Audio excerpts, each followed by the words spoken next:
The following is a presentation of the BellyUpSports Media Network.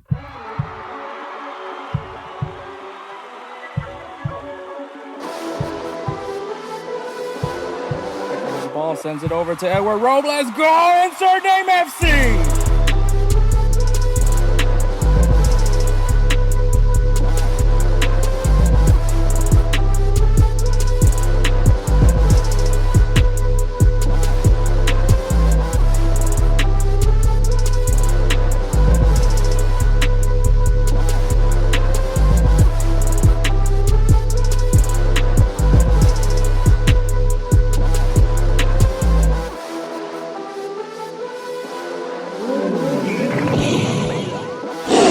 Let's go, InsertName FC!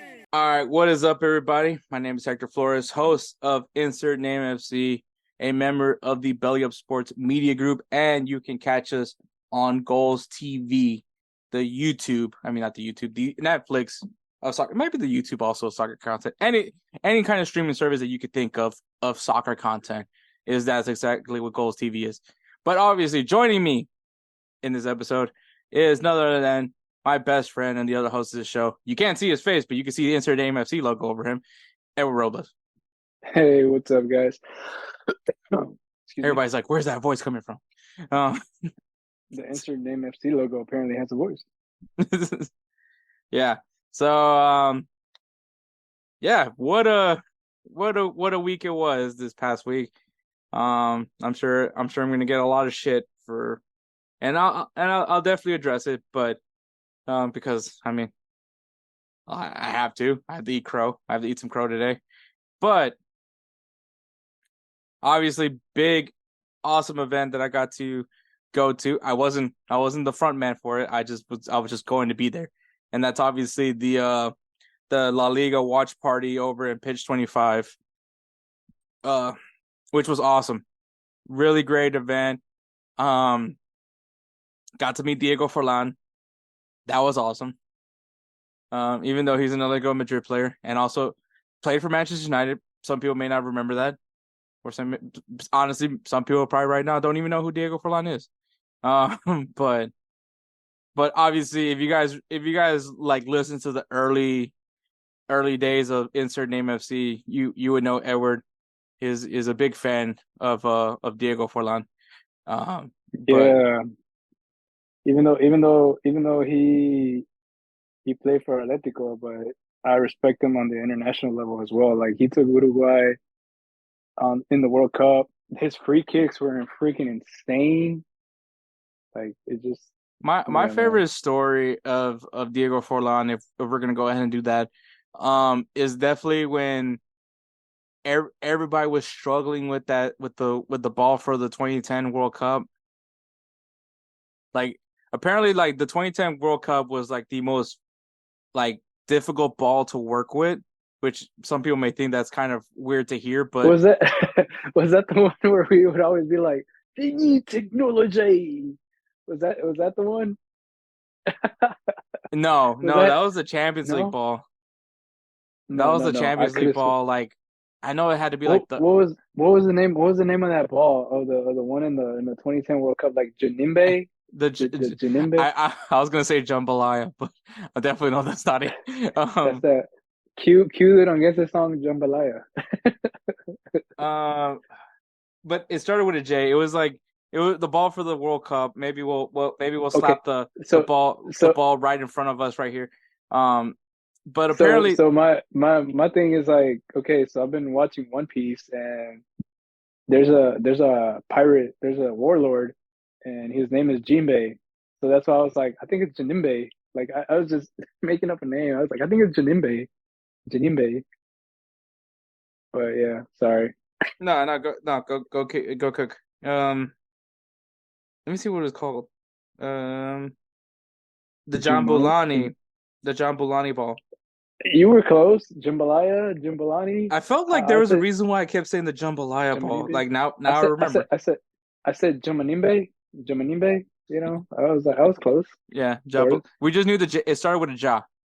Yeah. But yeah, so like, apparently this ball, which I know this may sound crazy for people that don't play soccer, or just maybe in sports in general, because I feel like there's people that have certain preferences on are very particular about the balls that are being used for sports.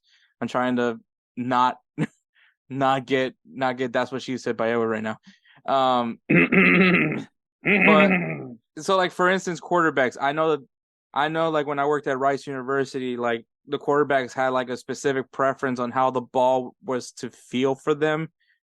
So like some of them like it oh my God. Some of them like it a little sticky. Some of them like it a little bit smoother. This is just not going well for me here. Some of them like it a little more deflated. Some of them like it a little bit more inflated. Jesus Christ. Anyways, so athletes do have a preference on how the ball is. I think even baseball, there's like a certain preference on how the ball is supposed to feel for them. Jesus Christ. But obviously, man. But the Jabulani ball in the 2010 World Cup was said to be a very difficult ball to just figure out. You know, especially if you're a free kick taker, you know, just trying to understand how to get the best out of the ball. I can't tell you anything of the mechanics of how a ball's supposed to function for a player, because me and Edward, we grew up with one of the worst balls to ever be used for anybody, and it was unfortunately something that all old timers wanted to use for pickup games, and that is of course the Mikasa ball. Oh man, which I like playing. So I like playing barefoot with those because that's the one that it makes your skin tough. Like, you know, that the fact Edward had to say I like using it when I'm barefooted because it makes my skin tough should tell you how painful this ball is. And the worst part is that this ball is indestructible. So we would try to like destroy the ball. So like once again, this is like the old head soccer ball. Like, I mean, if you ever go, especially where we grew up at, if you go to the park and there's like a pickup game going, as soon as you see an older gentleman walking over to our pickup game, and they say, "Can I come in and we can use my ball?" and they have this dusty, filthy Mikasa ball, but it's still intact. Like, I mean, it's dusty because it's just been sitting in his garage for God knows how long. He probably just barely inflated it not that long ago, and it still holds air. But still, everything's intact. The stitching is there. Nothing has fallen apart. Like, honestly, I think I can get Robo Mikasa ball, and I don't think he could destroy it. And Robo's really good about destroying soccer balls.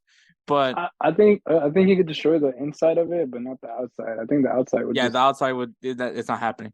But anyways, the Mikasa ball was definitely one of the balls that like most people would prefer not to play with, unless you just grew up playing with that ball or you're old, and you just love seeing people in pain. Like, and Edward could tell you, like one of the styles that I used to play, I would put my body on the line to stop the ball by all means necessary, whether it's throwing my body in front of it or just slide tackling for no apparent reason, especially when I'm on turf. Like Edward can tell you, like I'm one of those guys that is prepared to sacrifice my body. And when it comes to Mikasa ball, I am away from it by all means. Especially when they're like doing like a maybe 25 meters, 20 meters free kick. Oh my God, I'm not on that. Like, I'm not on that wall. I am like, not on that. I'm not even wall, close. You're like, I don't want I'm with the goalkeeper from my team, or the opposed. Whoever the goalkeeper is furthest away from that ball, that's where I'm at. But yeah, so like I said, some people just have a preference to a way a certain soccer ball feels, and the Jabulani ball was said to be one of the hardest to figure out. Once again, it's probably like weird for some people to hear that because obviously, what's the difference between a ball? But apparently, there's a lot of differences. I think it was like something about the stitching, the way the ball was designed. Once again, don't ask me. I just see ball, I kick ball. But specifically, the Jabulani ball was said to be one of the most difficult balls to work with. Now, now we're here. We're back to Diego Forlan. So what Diego Forlan did was he actually requested a Jabulani ball so he can practice with it. So he actually figured out the ball before everybody else could, because no one was a thinker like he was, and he was one of the top scorers in that World Cup. So once again, the brilliance of Diego Forlan, and I believe that was actually his final World Cup because I don't think he was in 2014. No, he wasn't. That was his final World Cup, and so because wasn't 2014 the Brazil. one where Luis Suarez? Yeah, wasn't that the one where Luis Suarez like threw his hand towards like whenever was it Ghana? No, that was Ghana 2010. Cameroon? That was 2010. 2010. Yeah, that's where the Ghana Uruguay beef started. Yeah. Yeah, because remember that's how Ghana did not advance to the next round, and that's why in the recent World Cup, that's why they finally got the revenge on Uruguay. And dude, something about Luis Suarez and people of a certain origin, he just doesn't mesh well with them. Yep. But anyways, Diego Forlan, it was really cool to meet the man in person. Obviously he's gotten older. I mean, that's not shocking. That's a given. But the guy still looks like he can go out and play. But it was really cool. Obviously the result isn't what I was hoping for, but aside from that, it was a great experience. It was cool meeting all the Madridistas that came. Even the Atletico Madrid fans who were there, they were awesome. But yeah, the result is the result, and we'll get to that when we talk about overreactions. But aside from that, man, it was really cool. I was actually talking to the guys at GolzTV. I let them know we were talking about, because they said, hey, send us a picture with you and Diego Forlan if you get a picture with him, and I did. I didn't get to meet him, so they were doing like a raffle where you actually got to sit and watch the game with Diego Forlan. Obviously, I didn't win. This story would have gotten a lot more interesting than what it is now. But still, I got a picture with Diego Forlan. It was a frenzy, and this is probably like the most I've ever seen Uruguayans. Actually, I feel like that was probably every single Uruguayan in Houston was there that day. And I remember asking like some of the guys that are Uruguayan, I was like, hey, are there a lot of you over here? And they're like, no. So they were very honest. Are there a lot of you over here? I like that. Are there a lot of you over here? Well, because obviously I was like, you're okay. You guys are from Uruguay, and they're like, yeah. Are there? And that's when I asked, like, are there a lot of you that live here in Houston? And they're like, no, there's not a lot of us that live here in Houston. And so I was just like, oh, okay. And they're like, where are you from? I can't depict your accent. I was like, oh, my family's from El Salvador. They're like, really? I thought you were Mexican. And so I'm like, all right, well, thanks. Mind you, Hector has a very thick I'm American. Accent. Yeah, he has an American accent. As a matter of fact, in El Salvador, someone's like, dude, your Spanish is so American. I was like, yeah, I'm a gringo. I'm American. You're like, I'm American. Well, I am American, so spot on. I'm glad to know that my American accent is doing very well in Spanish. But weirdly enough, I've been getting a lot of people saying that, like, oh, from your accent, I thought you were Mexican. And so let that sink in, Mexico. And if you think, oh, it's probably because they're not real Mexicans. Hector Herrero thought I was Mexican, so I'm just gonna let that sink in for you. Actually, he had like literally the question was, Hector, are you Mexican? I was like, no, my family's from El Salvador. Really? I'm like, that or my mom's birth certificate is very inaccurate. So, oh, man. So just let that sink in. Ache, Captain Mexico thought I was Mexican. Let that sink in, Mexico. He thought you were a no sabo kid. That's probably what he thought. No, he said my accent sounds Mexican, which I was like, that's shocking because my accent is non-existent. So that's what I'm saying, bro. No, but he thought I was like Mexican.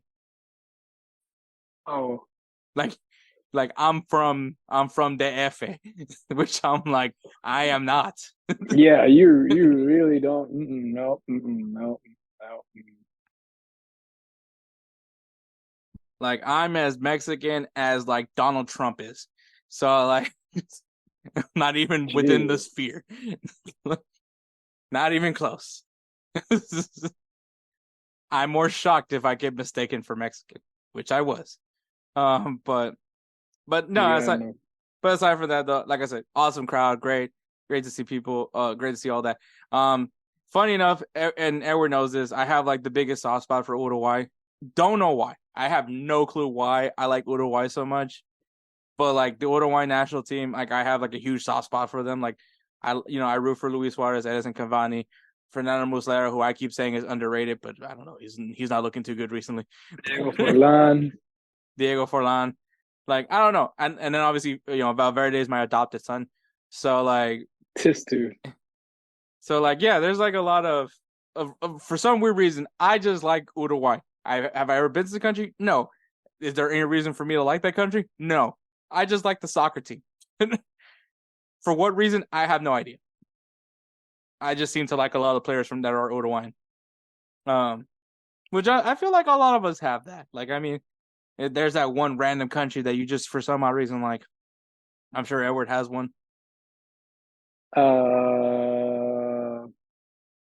Spain, Brazil. That doesn't count. What? That doesn't count. I said absurd, like random country. Brazil and Spain aren't random countries. Well, I mean, you watch Barcelona, so obviously, and a lot of the players from Barcelona play for the Spanish national team. So obviously, you're gonna like Spain. And then Brazil, we're Salvadorian. Obviously, we root for Brazil. So all right. Well, it's like in our DNA.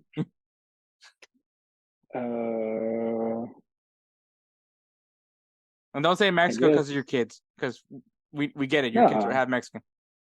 Yeah, they're halfies. They're mutts. Hey, at this point, that counts. Yeah, right. What am I? Italian? Italia? Is that really a random country? I mean, I could say Bosnia. Okay, there you go, Bosnia. Wait, really? Yeah. Who? That's people at work. Oh. Oh, okay. All right. No, that's what I was like. Yeah, I didn't realize there was quite the Bosnian population in Sterling McCall. Believe it or not, they're too. Trust me, you run into all kinds of random people. That's fair. Like most ethnic group. Let me put it that way. Ethnic. That's groups. Fair. Groups. Cars is also a very what's that phrase called? The world language. It's the international language is cars. So. Yeah. But yeah, aside from that, Pitch 25 was awesome. Great time. Met a lot of cool people. Made some friends that are Atletico Madrid fans. So they said they wanted to hit up a bar one day, watch some matches at a pub. So we'll see if that happens. But yeah, it's always funny because like you do that when you go. I don't know how often you go out anywhere like that, but like I've always like whenever I've gone out, like we meet some cool people. They ask for my number, and then we're like, oh, we're gonna link up someday. Never hear from them ever again. So I'm just gonna assume that happens. But so I'm actually gonna it happens more than you think. Yeah. So I was talking to GolzTV and I told them like, hey, I'm gonna keep an eye on if there's gonna be any more like similar type of events like that would happen in like just in Houston in general, not necessarily in Pitch 25, but like if there was another event that would happen like that, so that way Jose can come to Houston and come like experience it, because obviously content, right? So that's gonna be something that we're gonna try to do, maybe. So I might keep an eye on, even if it's not like La Liga, maybe a Bundesliga match or something like that. Just keep an eye on for like those kind of big type venues where there's possible potential giveaways and stuff like that. So, but yeah, obviously this episode we have overreactions. Obviously, this is one of the newer segments that we have recently started, but we're gonna do overreactions. No headlines this week, but we do have an interview. We have Andres Naranjo from the Foxtrot, one of the newer members of GolzTV. So, it's somebody that I've been wanting to interview in a very long time. Just because like I've been following Foxtrot for quite a long time now. And so it's once again, it's one of those, like, since I started this podcast, like my list of people that I've wanted to interview, and Andres was definitely one of those guys that I've been wanting to interview. So I finally got it done. Don't know why I waited so long to do it, but great interview. So so you guys get to enjoy that. And then we're gonna recap the U.S. Open Cup final. Obviously, Houston Dynamo and Inter Miami are going up against each other to see who's gonna win the U.S. Open Cup. So we'll recap that as well. Announce our players of the week. Give you guys some games to look forward to this coming weekend. There is a huge rivalry match happening that you guys definitely should go above and beyond and watch. I'm going to tell you that right now. And then wrap this show up with a 3 up, 3 down, and the topic is teams/athletes we don't support. So I'm sure there's going to be an interesting one. But aside from that, that's pretty much the sum up for the episode. So we're going to go ahead and take a break and then get going with our overreactions. Spring has sprung, and our friends at Manscaped have the best tools for some spring cleaning. They've already helped you tidy up all the nooks and crannies of your body's basement, but this year, Manscaped can help you get the perfect presentation on that beautiful face with the new Beard Hedger Pro Kit. Make sure you look your best this spring by using code BellyUp20 to get 20% off and free shipping at Manscaped.com. It's time to tame your mane with the Beard Hedger Pro Kit. The sun is peeking back out, which means you'll have to show your face in the daylight again. So use the kit to make sure your scruff looks award-winning, whether you got glorious beard flow or some smooth, sleek cheeks. The kit starts off with the Beard Hedger, a waterproof cordless trimmer with a rotary wheel that gives you 20 hair cutting lengths, all with one guard. So no more messy drawers full of add-ons. It also comes with the titanium-coated T-blades that are tough on hair but smooth on your face, leading to a single-stroke efficiency that brings satisfaction one stroke at a time. The Beard Hedger is a high-tech piece of art in a travel-sized package with a long-lasting battery, universal charging, and a strong motor. So what are you waiting for? Save 20% off and free shipping when you use the promo code BellyUp20 at Manscaped.com. That's 20% off and free shipping with the promo code BellyUp20 at Manscaped.com. Focus on the face and use the Beard Hedger Pro Kit for the cleanest look in the game. And we're back. Make sure you guys follow us on Instagram and Twitter at InsertNameFC. Jesus Christ, that's the X. Instagram and X, formerly known as Twitter. This is where I'm going to just say, fuck you, Elon Musk. This is just making things so much more complicated. This rebrand is stupid. I thought it was cool initially, but now I'm just like, this is just annoying. You can't just. I mean, if it makes you feel any better, I don't know how else to say it, but it's like it's literally the same thing as Twitter, just except you're no longer tweeting, you're posting. You're posting, yeah, right? Reposting. Yeah, it's repost.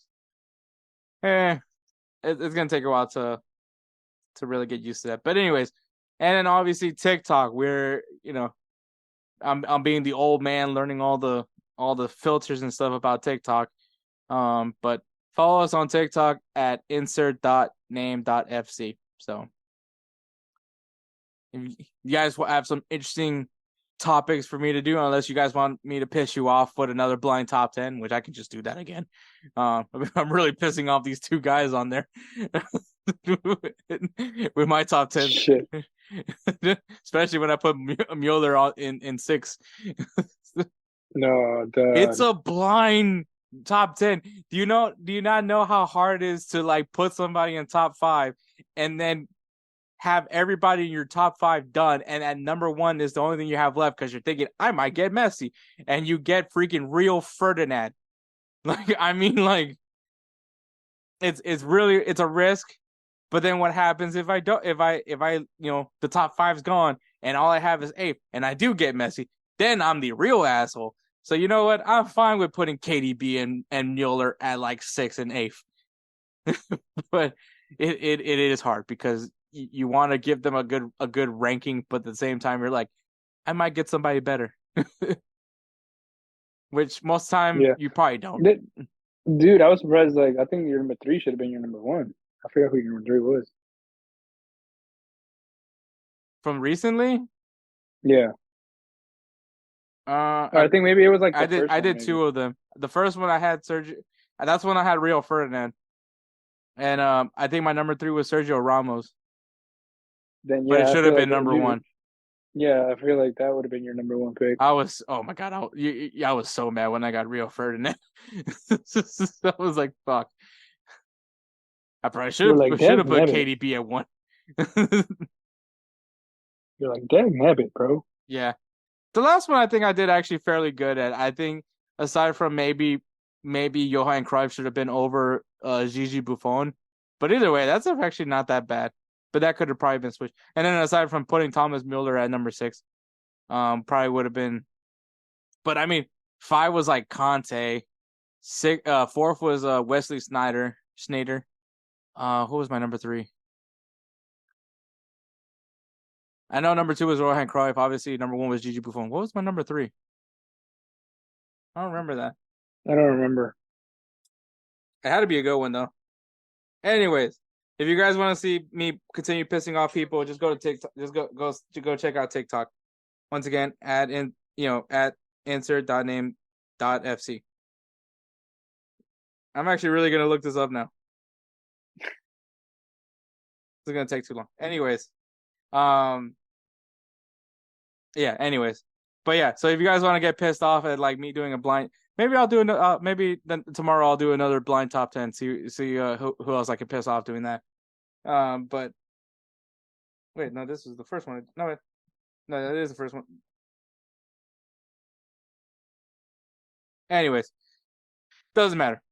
But yeah, go ahead and check us out on TikTok as well. But all right, just like everyone getting mad at me for putting Thomas Müller at number 6. What's your overreaction from this past week? My overreaction.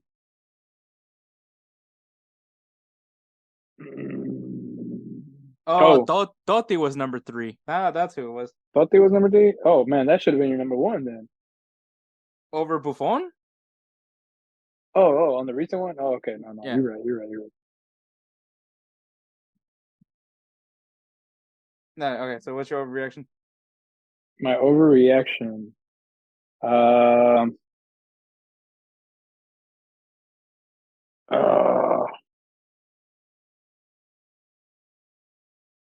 I would say I would go first, but obviously, there's a long rant happening from it. My overreaction. I want to say.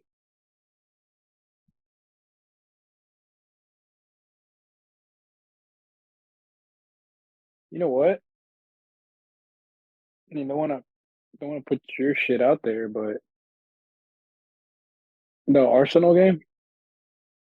What about it? I don't remember. Wait, let me see. Is it Arsenal bad? Is it Arsenal good? No, that's on. Hold on. Let's see. It was a 2-2 draw. Let me see. No, then it wasn't the Arsenal game. It was an EPO game that I was like, really, like really. Isn't that basically every Manchester United game you've ever watched? No, actually, the Chelsea game. I thought Chelsea was going to beat Aston Villa. Oh man, it was okay. What's your reaction for this one? Well, no, that's what I'm saying. Like, okay, so the tackle that wasn't necessary. Like what he did, that tackle was legit. Like just Gusto, his tackle, he was just like that tackle. I could tell it wasn't like an actual. He didn't really want to hurt the dude. He just went in there with the cleats, but it was like right on his foot, right on his ankle, like right on it too. And I was just like, that just looked bad. It just looked bad. From when they checked the VAR and everything, it was bad. But I mean, Aston Villa took advantage of it, and Chelsea just couldn't do anything, bro. I was like, it was just bad altogether. No lie. So my overreaction for that game is like I thought Chelsea was gonna win by like a margin of like 2-3-0 maybe, but damn, like nothing. Nothing. It was nothing there. Yeah, I think more and more we're starting to realize that Chelsea's season's like they're looking like a banter club. It's done. It's done. Yeah, it's rough, man. There's a guy on TikTok. Funny how TikTok kind of ends up coming back here. I think his name is Young Kippa. He just like it's funny though because like obviously props for the confidence. One, the fact that he's coming on making videos on TikTok, even though he knows he's gonna get massively trolled. You know what? I gotta say he's the king of hot takes right now because he's like one of his takes was like, you know why no one cares about the Champions League this year? It's because Chelsea's not in it, and I was just like, I don't think that's it, man. I really don't think. I'm excited about this Champions League this year. I don't think anybody's complaining about the Champions League. I think you're complaining about the Champions League because your team's not in it. Yeah, right. But so he was just like, "How are you gonna call us a banter club? Like we're going to destroy Aston Villa." And this guy lately has been getting jinxed like massively. It's funny too because he actually keeps calling Manchester United Manchester United, which obviously because he's basically saying Manchester United is also a banter club, which he's not that wrong on that one. He's not that far off on that, but yeah, no, Chelsea. It has not been pretty for Chelsea so far this season. I don't even know how many results they've gotten so far. I think they got one win They got one win this season. But yeah, it's been poor performances, and the worst part is that they are not doing well against the teams they should be beating. Like Aston Villa, they should be beating Aston Villa. They should be beating Bournemouth. Did they beat Bournemouth? I think they lost to Bournemouth, or they drew with Bournemouth. I don't know. They just have not been playing like everyone expected them to play. Obviously, once again, they're gonna get people are gonna keep flying over that huge price mark, that huge amount that the club has been spending since Todd Bowley has come over to the club. And it's just like it's not getting any better. Yeah, Chelsea it's not looking great for them. Definitely probably is going to finish mid-table this season unless and then that's the argument though, right? Like when you're talking about Chelsea, it's not like they didn't sign good players. And injuries have definitely hurt them so far. Oh yeah. So I mean like who's to say when certain guys get healthy, when the talent finally starts living up to their expectations. Chelsea, I wouldn't say Chelsea is going to finish and win the Premier League or anything like that, but it's still early to say that their season's over by any means. I think that's like the other thing too. But yeah, it is. This is a really rough start for Chelsea this season. Dude, you're no lie. It is really rough. Yeah, so I get what you're saying with that one. But yeah, Chelsea. I do say with the Aston Villa game, they should have beat Aston Villa. Like everybody's all excited because what you call it? What was I gonna say? Everybody's all excited because for one,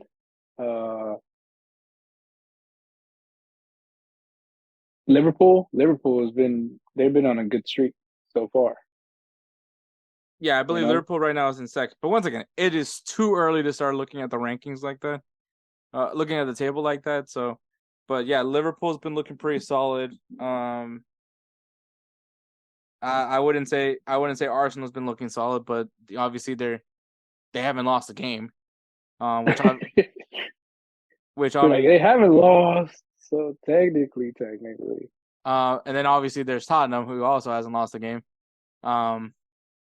Yeah, it's interesting how this Premier League season is looking. But Chelsea, I mean, I still think that there's still plenty of time to fix to get things going. You would hope all the money that they spend that the players are worth those evaluations. Like you're hoping Caicedo is going to be the guy that they thought he was going to be. You're hoping Enzo could be that guy in the midfield. You're hoping that I think they're actually looking at trying to get Mudryk out of Chelsea right now, which was obviously the guy that Chelsea won over at even though he was like saying he wanted to go to Arsenal. which at this point I'm kind of relieved that he's over there because it turns out he's not that good. But obviously their big signing was Nkunku, and well, he's injured. So, like I said, Chelsea, it's not like it's over for Chelsea. I'm not gonna say it's over for them, but obviously with injuries and all that, like it's definitely not a great start to their season. But I mean, who's to say? I think Chelsea could probably turn things around. I mean, Pochettino isn't that bad of a coach. I mean, right now it's looking like that. But maybe there was a reason why we trolled him so hard. But yeah, it's just not looking great for Chelsea. And so like, yeah, the seed's gonna be hot. Like, I mean, we already know how many times Chelsea has, especially like within the past season, how they're quick to moving on from managers. They got rid of Tuchel, which now is starting to seem like maybe we should have kept Tuchel. So, which was like the most bizarre thing to me was that they did let go of Tuchel because, me and Edward, we both said some really positive notes about Tuchel. I still think he's one of the best defensive-minded managers in the game. And I mean, yeah, okay, everyone's gonna say, well, like, look what he's doing at Bayern Munich. I'm like, you're supposed to look like that in Bayern Munich. Obviously Hansi Flick, he looked great. Turns out he's not a great international coach. I think Julian Nagelsmann, who actually was fired to bring in Tuchel, is now coaching Germany. So we'll see. We'll see how that the jury's out for Nagelsmann. I hope Julian Nagelsmann pans out. But now Thomas Tuchel obviously doing his thing with Bayern Munich, and now some Chelsea fans are like, man, maybe we should have kept Tuchel. And I'm one of those people that was like, damn, y'all should have kept Tuchel. What was done is done, man. I'm sure. That's the thing, though. What does Chelsea do here? Like, do they start freaking out and just start firing people, or kind of like similar to what other teams right now, like Arteta? I don't know how many times people have been saying fire Arteta. I think even I've said it at one point. And Arsenal stuck through the course, and now he's working out for Arsenal. The jury is up there for Ten Hag. I mean, if he keeps insulting his players in press conferences, that's not a great way to do it. But I mean, he's still, it's still early to decide whether or not Ten Hag's tenure is good or not. So I mean, like, there's benefits to wanting to just fire people, obviously, but like at the same time, like, you're starting to see teams like Arsenal, that it worked for Arsenal, that they were able to stay committed to one coach, and clearly he's rode the ship right. Now I'm assuming that that's what Manchester United are hoping they can do the same with Ten Hag, which is let him cook and see where it goes. And then obviously now with Chelsea, like, do you let Pochettino cook, or is it time to let him go? Ooh, yeah. I mean, I think he still has time. It's once again, it's still early. Like, it's not like we're like. It's not like it's December already or anything like that, but it's early to be freaking out right now. But yeah. All right, my overreaction is all my concerns about Real Madrid were justified. Have been coming true. Were justified from Saturday. I don't know how many times I mentioned on this podcast, I do not like the 4-4-2 diamond formation for this team. Bro, well, I was gonna ask you. So is Vinny hurt? Vinny's hurt, right? Yeah, okay. He's hurt. I was wondering. I was like, what the hell's going on? But even if Vinny was on the field, I don't think the result would have changed. Maybe it's 3-2, but the result would have not changed. Like right now, Real Madrid is as good as Jude Bellingham can take them right now. Jude Bellingham has been the only guy carrying the team, even when Vinny was on the field. Like, because the problem right now is that Vinny and Rodrigo are both used to being wide. Yeah, they're used to playing wide. So like, and you can, like, if you were watching Real Madrid's games, even when Vinny was there, you can see him just not be comfortable being central. Like, you see him trying to veer off and go to the wing. And so, like, and obviously they go wide, and that's where they're comfortable at. But once it's time to like send the ball over, there's nobody in the middle to sink that in unless, basically Jude Bellingham is playing that 9 spot in some sense. But yeah, Bellingham has been what's literally been carrying this team. I've said it. I mean, I may joke about it, but I'm also dead serious about it. Jude Bellingham has been carrying this team so far. And I'm sure everyone's gonna be like, "Oh, he's just doing tap-ins." And I'm like, "Hey, goals are goals, regardless of where it comes from." Even my hysterical goal that I scored in indoor soccer, like that still counted. As funny that as the toe poke of the century. I didn't hit it with my toe. If anything, it was like the bottom of my foot. That doesn't help the cause anywhere else. But yeah, it was yeah. But it goes in the back of the net. Doesn't fucking matter. Yeah, right. But like, what's interesting, and I think I'm not saying that like the guys at GolzTV like thought of me of any way, but I think that there were some people that thought that I was like a delusional Real Madrid fan when I have been very clear, and everyone can tell you this. I am not a delusional Real Madrid fan. When the team sucks, I will tell you it sucks. And I'm not gonna say that this team sucks because obviously they've been getting results. They've been able to stay in games, but defensively they got exposed by Antoine Griezmann, and of course, bro, when you have Grizzly was on fire, bro. When you have Mr. Revenge Game, Alvaro Morata. Yeah, that dude there. That guy will be quiet the whole year, but the second he gets a revenge game, he's going off. Like, yeah. There's a reason why he's a journeyman. Like that dude there, I swear, like and it's always against Real Madrid. Like he can score goals and stuff, but like they're not as intense as those.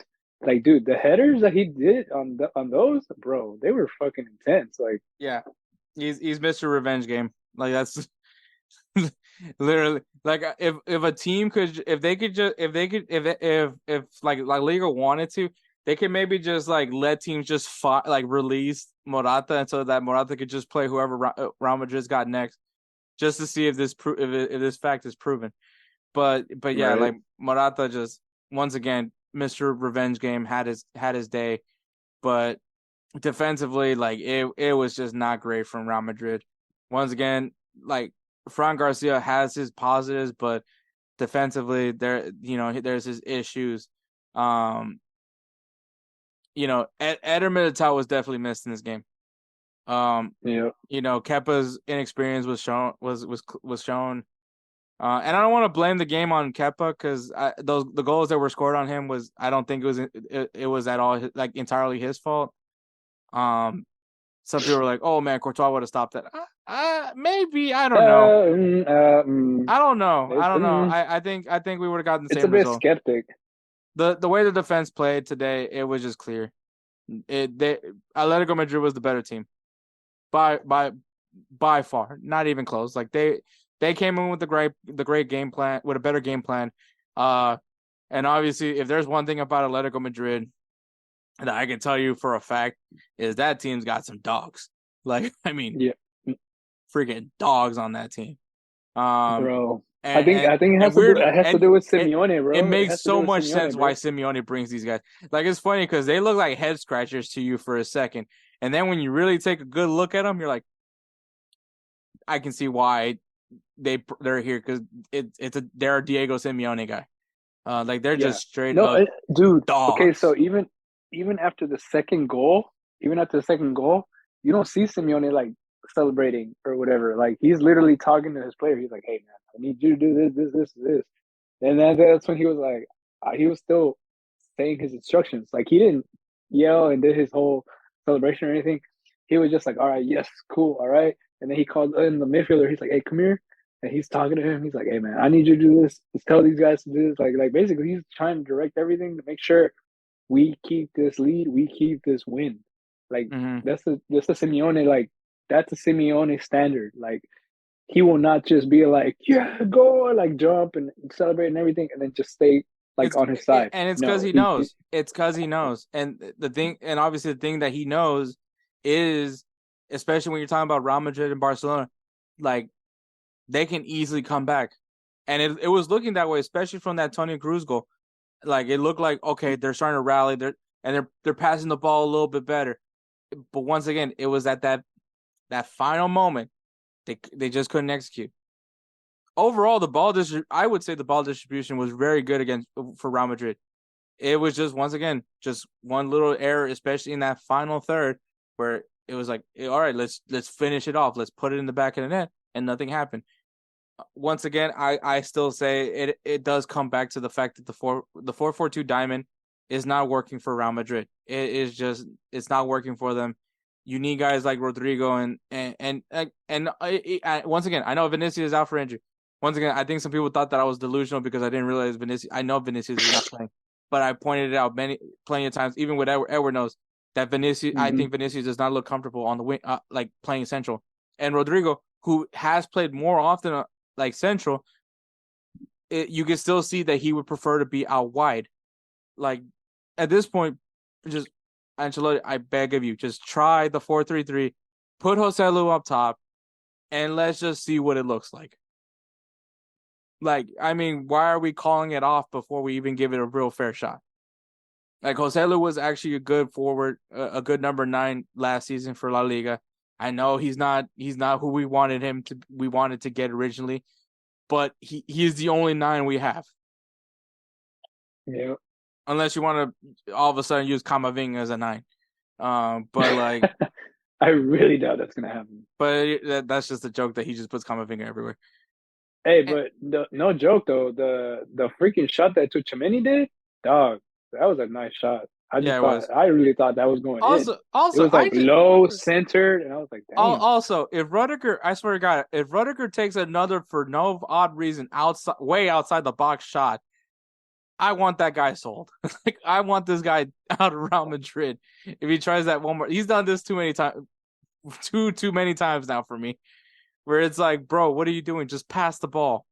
Just keep the ball in possession. What are you trying to do with this outside the box shot? Like, and it's not even remotely close to accurate.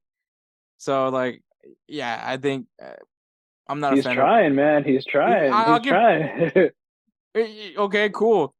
E for effort, but it's just like, no, like, keep moving the ball around, and then we'll get our open opportunity. But it's just, yeah. And once again, like kind of what I said last week, I feel like someone just has to pull something out of their ass for us to get a result. And, Toni Kroos, he pulled something out of his ass. And unfortunately, it didn't work out because they still lost. And once again, if you told me who was the better team on the field in general, it was Atletico Madrid. They stuck to their game plan. They took fair advantage of their opportunities when they had the ball. Defensively, I mean, once again, they're dogs. So, and obviously Jan Oblak, I've told you many times that I think he's the best goalkeeper in the world, even though it's definitely more recently Mark ter Stegen. But like, which now apparently Manchester United wants Jan Oblak. But like, yeah, Real Madrid can't expect to be playing like this, especially when you're going against like actual contenders. I still think Real Madrid is going to compete this year. I still think that they can easily turn things around this season. It's still, once again, it's early, but I think that this was a clear indication of why I'm not a fan of the 4-4-2 formation. Yes, we're loaded with midfielders, but that doesn't mean we we change the formation up to benefit. And honestly, like Toni Kroos and Luka Modric, we need to start moving on from them. Like, have them play like either they start and they come off in the second half, or they come off the bench and just be like that second win for the team.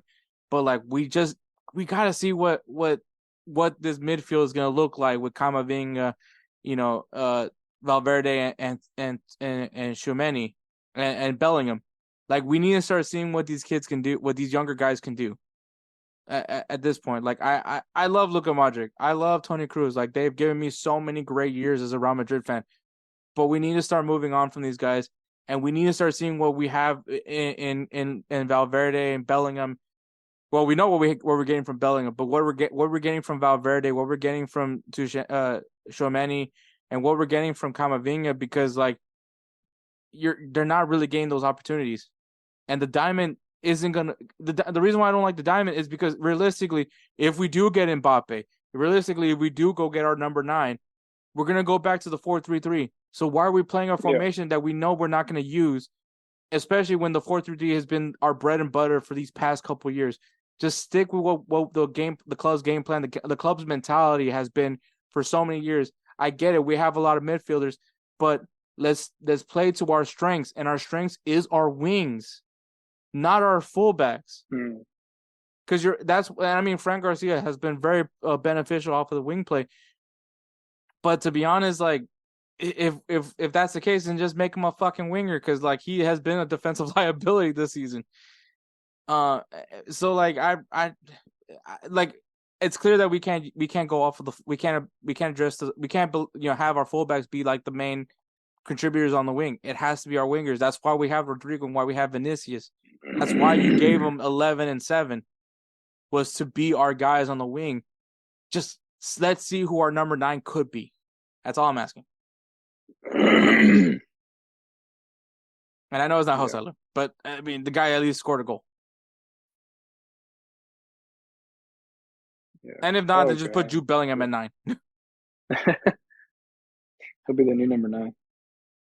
Yeah, but I'm sure I'll be rooting for Real Madrid once again. Obviously, it's my club. But yeah, that's my overreaction. I don't know if you have anything else to say about Real Madrid. If anything, I think this loss was a huge eye opener to like where the flaws are with that formation. So at least there's that. But I'm sure come this week we're gonna have another 4-4-2 diamond formation again. Well, we'll see. Yeah, hopefully Vinny gets back. Dude, I mean, and it's been clear, because like even if you look at the Union Berlin game, like, oh my god, like I told you, I'm gonna have a heart attack every game.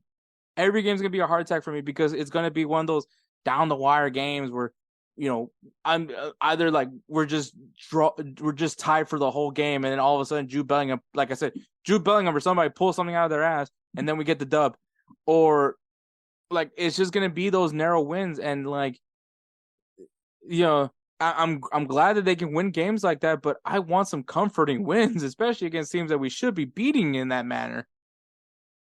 Like, I mean, I had to see freaking Barcelona destroy Celta Vigo. We barely beat Celta Vigo. Yeah. So like, yeah, it's frustrating. So like, I know this team isn't going to. They're not clear favorites. Don't think I think that they're clear favorites to win La Liga. I think they can compete, but don't think I think they're clear favorites to win it. I think. Well, okay. Unless we get Mbappe, then I'm gonna be so annoying. Bro, so annoying. You're gonna hate me. Well, I started thinking about something. So I think, now this is a reach.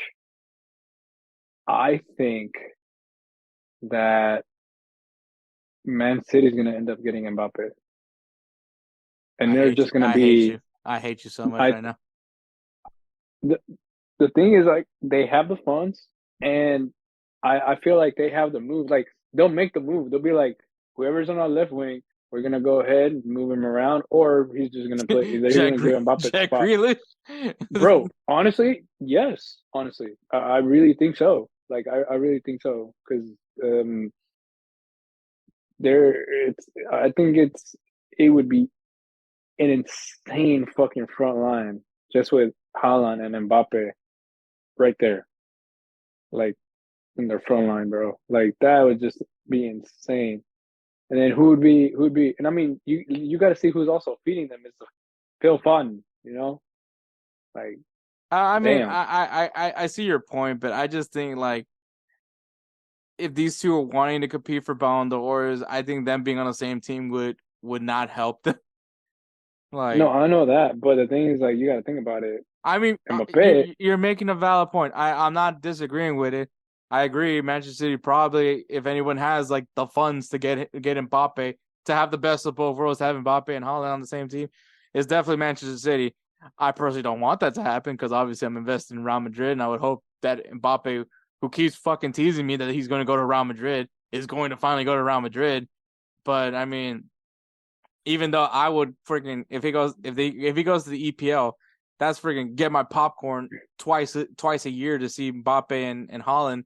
I'm guaranteed 2 matches, and who's to say they don't face off in the FA in like the FA Cup or the Carabao Cup? Like that's just I'm not gonna say no to that, but like I don't know. I feel like I feel like Mbappe would want to go somewhere where he's competing against Haaland, not necessarily team up with him. But I get what you're saying. Like if there's a place that could that can have both, it's definitely Manchester City. Which once again, I hope that doesn't happen, and I hate you for bringing that up.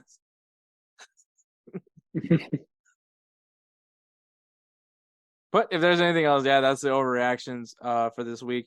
So once again, no headlines. So we'll go ahead and go straight to our my interview with our interview with Andres Naranjo of the Foxtrot. All right, guys. There's a lot of people that I follow, especially in Houston, to keep me informed with the Houston Dynamo, alongside with Glenn Davis and many others. But this guy is definitely some that I do get notifications. I make sure because he's definitely on top of it. And that is Andres Naranjo, more so known as the Foxtrot. You can also find him on Noodle Time as well. But Andres, thanks for giving us some time. No, Hector, thank you so much for bringing me in. Definitely good to be on other platforms to talk about soccer, especially people that are based in Houston and just trying to grow the game. Yeah, exactly, man. And speaking of the game, man, obviously, first question we always ask every single guest is, how'd you get into this game? What was that moment that you were all into this beautiful game called soccer, football, however the hell you want to call it? No, yeah, since I was a kid, I've been a fan of Real Madrid and still am to this day. But I was like born and raised in Venezuela, so I was never really got to go to their games. Really, obviously, I had like a lot of local clubs, like in Caracas. That's where I'm from in Venezuela, and just moving to Houston right around when I was 13. That's when I really started following the sports teams around town, and I didn't really like start following the Dynamo up until like a couple of years later when I went to my first Dynamo game, which was the Eastern Conference semifinal against Kansas City back in 2011, and like something just clicked on me after that game because like I just like felt really addicted, and the Dynamo quickly just became my favorite team, and ever since then it's been like a love story. Honestly, like there's a lot of ups and downs, and obviously the Dash coming in sometime later on, like just a lot of soccer that I've been able to follow locally, which is a thing that I've been missing a lot moving out of Venezuela. And no, man, and all the obviously we have like the games in Europe. We can just like watch that on with the tap of a finger, and it's just crazy how things advance when it comes to soccer coverage. But my main thing was just obviously watching the game in person, and I'm glad that I have that product here. That's awesome. Obviously, you mentioned Venezuela. You got the Venezuelan flag over there in the background. Kind of similar with America, where your country is not necessarily known for its soccer. It's growing, definitely growing. Especially if you guys are Houston Dynamo followers. Keep an eye out for Enrique Correa. He's a Venezuelan kid that actually plays through the academy system right now for the Dynamo. And also keep an eye out for David Garcia, another Venezuelan academy high prospect for the Dynamo right now. But yeah, it kind of you have like some similarities where Venezuela is not necessarily known for soccer. So how would you say how soccer has grown so far in Venezuela? It's been a slow growth. I can definitely bring up the fact that it's been most of it comes from political issues, but historically speaking, like before the current political times, Venezuela has not been like a soccer nation historically, and we've really started adopting soccer extremely late, probably like around the 2000s when things just started like getting serious, and just to give you an example, really, like the highest we've been in Copa America was the semifinals, and that was back in 2011. And we've been in the competition for like probably definitely way before I was born, even before my dad was born. So like we still had like a national team back then, but like nothing really to like brag home about, because like it's been like constant losses after losses. But that was a long time ago. The sport is catching up, especially with like younger young kids like living in Venezuela as well as abroad now. I'm only saying that because baseball is our national sport since like the beginning of time, and we produce like probably the best baseball players out there still. But as to say that is soccer ever gonna catch up to that level, it's definitely still a question to be answered, and probably could change like years and years from now. But yeah, I'm happy with the production of players that is happening right now. The investment that is being poured into the federation, even though a couple of years ago there was an issue with our head coach. They was in charge for this upcoming cycle, and we're kind of restarting things anew. But and the World Cup qualifying phase just started, and we lost one game and we won the current one, and I'm just excited for that. And it just kind of goes to show like how slow progression as things are, especially how the sport's growing in my country.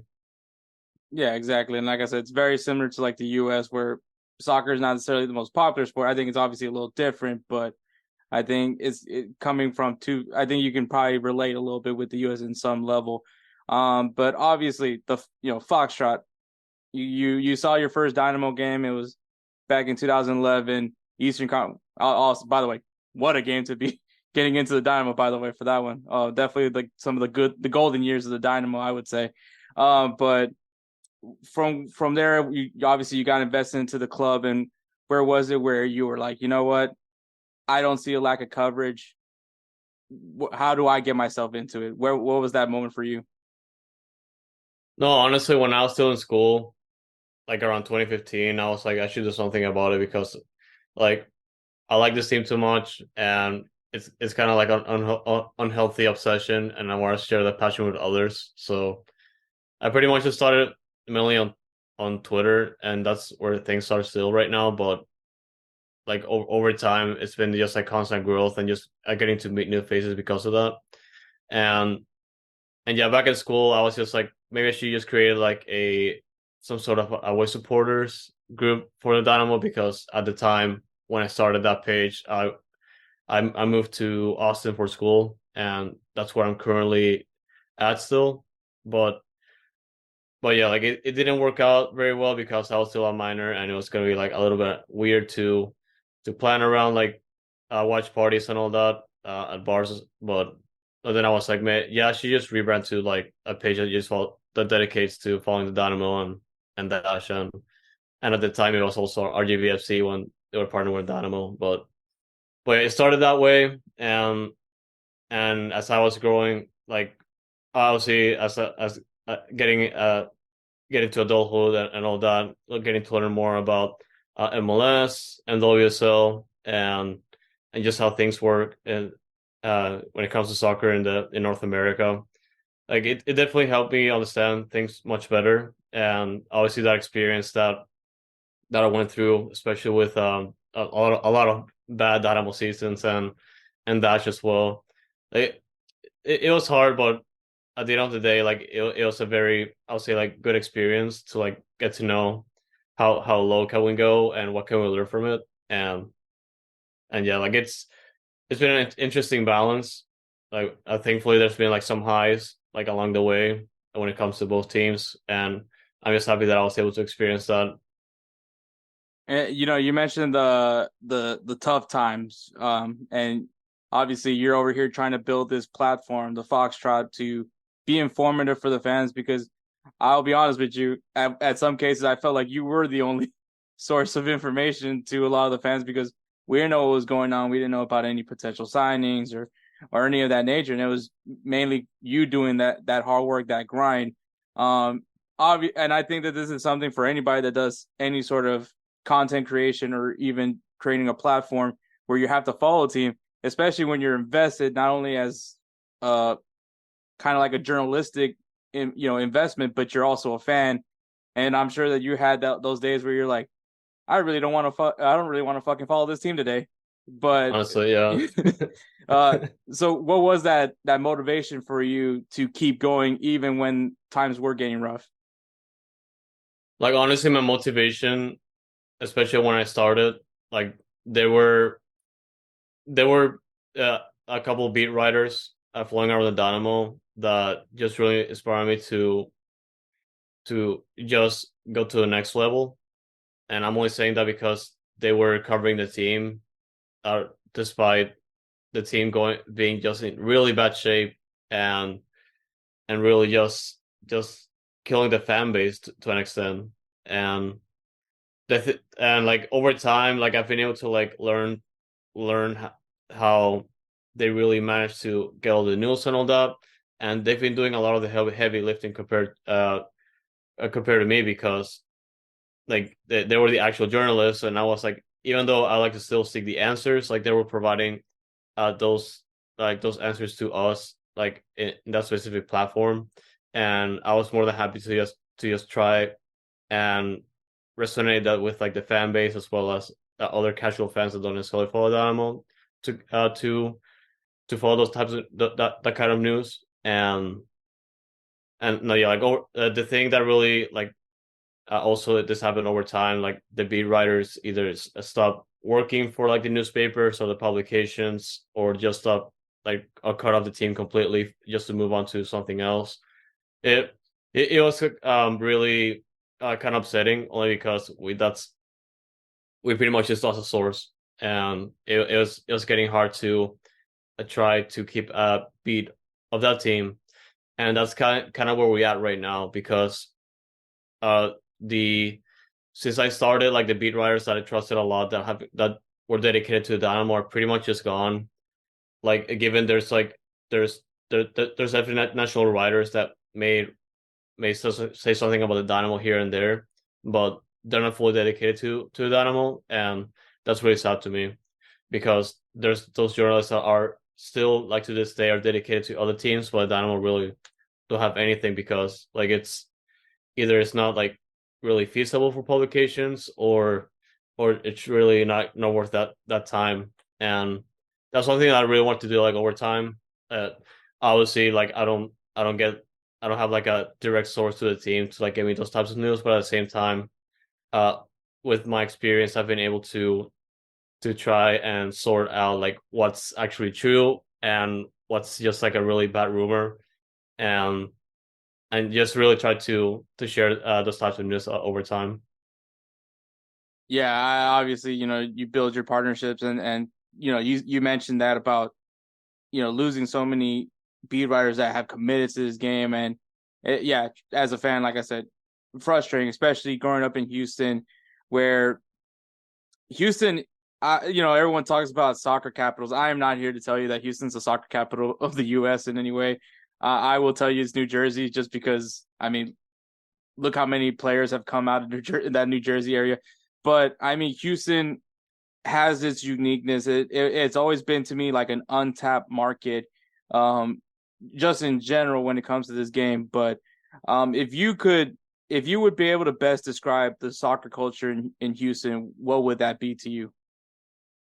It's just vast, really. You're gonna see all kinds of soccer fans in there, and the main thing about Houston is obviously that soccer is not the most popular sport, but you will notice right away that there's families that have kids that play soccer, and also the families that follow soccer religiously that are from different countries that follow their specific teams, especially like European soccer, Mexican soccer, and Latin American soccer, and just like all those kinds of backgrounds. And I'm only saying that because I experienced that, and we've already seen it whenever like the European tour comes to Houston, or just like Liga MX teams like just show up and just sell out either Energy Stadium or Shell Energy Stadium, but I know that also goes for international matches that happen for the Gold Cup or the Copa America that happened a few years ago and is potentially coming back very soon.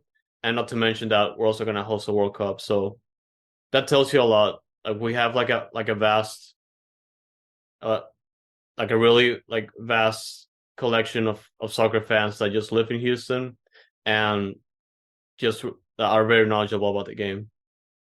No, yeah, I agree. I remember when a few years ago they brought two teams from Colombia, and I was like, who's gonna go watch a Colombia game? And next thing you know, Shell Energy Stadium was packed.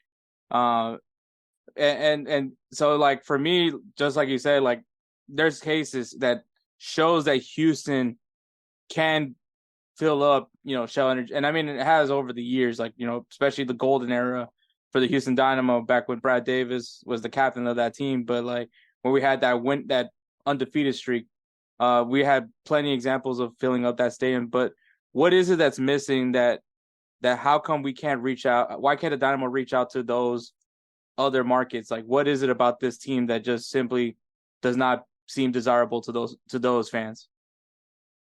It's a combination of multiple factors, but like the main one that I think it's one that damages like the dedication of fans that follow the sport. It's just that the casual soccer fan in Houston doesn't really like MLS. Like they will definitely go to games where there's a star in there, or if they're interested for the team's current performance, they might just show up. But the other main thing that I think it's affecting that is just the last decade. Like Houston only made playoffs once in like the last 10 years, and that tells you as to what the team has been doing, and the lack of a really investment into trying to build a product that just like builds over time, and that wasn't there. And given 2017 is an outlier, and I'm telling you that because they went to playoffs. We go to the Western Conference Final, and that Western Conference Final, the first leg, was literally the last time like I've seen in person the stadium just like completely packed with no empty seats.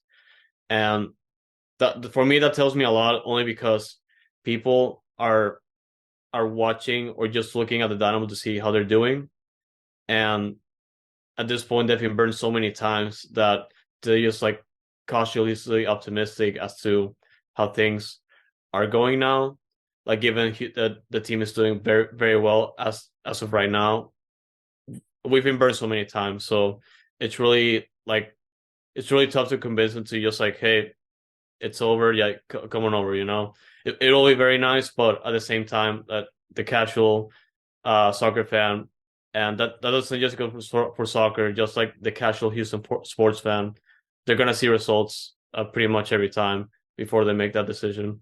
And it'll be good to just build like a dedicated fan base, but that takes like really a lot of time and just a lot of investment from the club to like show that affection towards us. Yeah, you're absolutely right. I think Houston, for someone that obviously growing up in Houston, I've seen Toyota Center empty.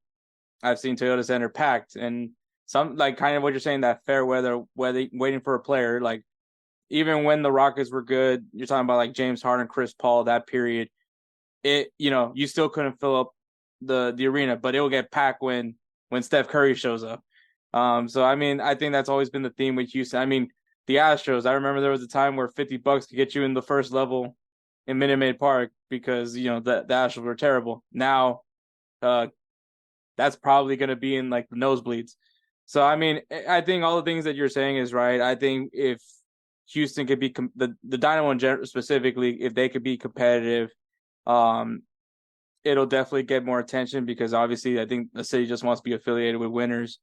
But I mean, obviously, aside from the fan, I think the fans is going to be such a hard factor to look into. But obviously, the Gabriel Brenner era is over. We have Ted Siegel now taking over and looking to improve the Houston Dynamo. Obviously, they just showed out their new fancy, I think it's like office buildings for the front office staff. For you, like since Ted Siegel's come over, what has been the changes that you've seen that you've liked so far from the Ted Siegel era? Obviously, like the answer right away would just be the roster. Like definitely, there's been some investment there, and not just in the roster, but also in the technical stuff. Like we finally have like a analytics department that just works with the team, and since he came over, like there were a few like more positions that were created to help like build that roster over time, and that one just being the technical director position with Asher Melson is right now. Like that never existed in like the since like in the entire history of the club, which is just insane. And we're seeing the product right now, and not only that, also the investment that just went to the infrastructure. Obviously, the new headquarters I just mentioned, but also the stadium itself. Like they just replaced all the seats that were at the stadium with mesh seating, which is a significant improvement as to what was there before. And like there's investment already, and it's only the third year with Ted Siegel in charge. So it's just incredible to see like just how much he has shown he cares about the team, and also the product that the roster is starting to produce. So, and they're about to make playoffs like in his third year in charge, which is just incredible, incredible turnaround as to where we were at before. So I'm happy overall. Yeah, I agree. I think that obviously fixing the head, actually building a headquarters, because for quite some time, I mean, they were just in a space in George R. Brown Convention Center, for their offices, or some of them would have to. And so I remember I did my interview for my internship with the Dynamo, and this is when I learned when they actually worked at George R. Brown, and they had to walk across under the freeway to come to do my interview for the internship over at, well, at the time was BVA, but now obviously it's Shell Energy Stadium. And so just like that, I thought that was interesting.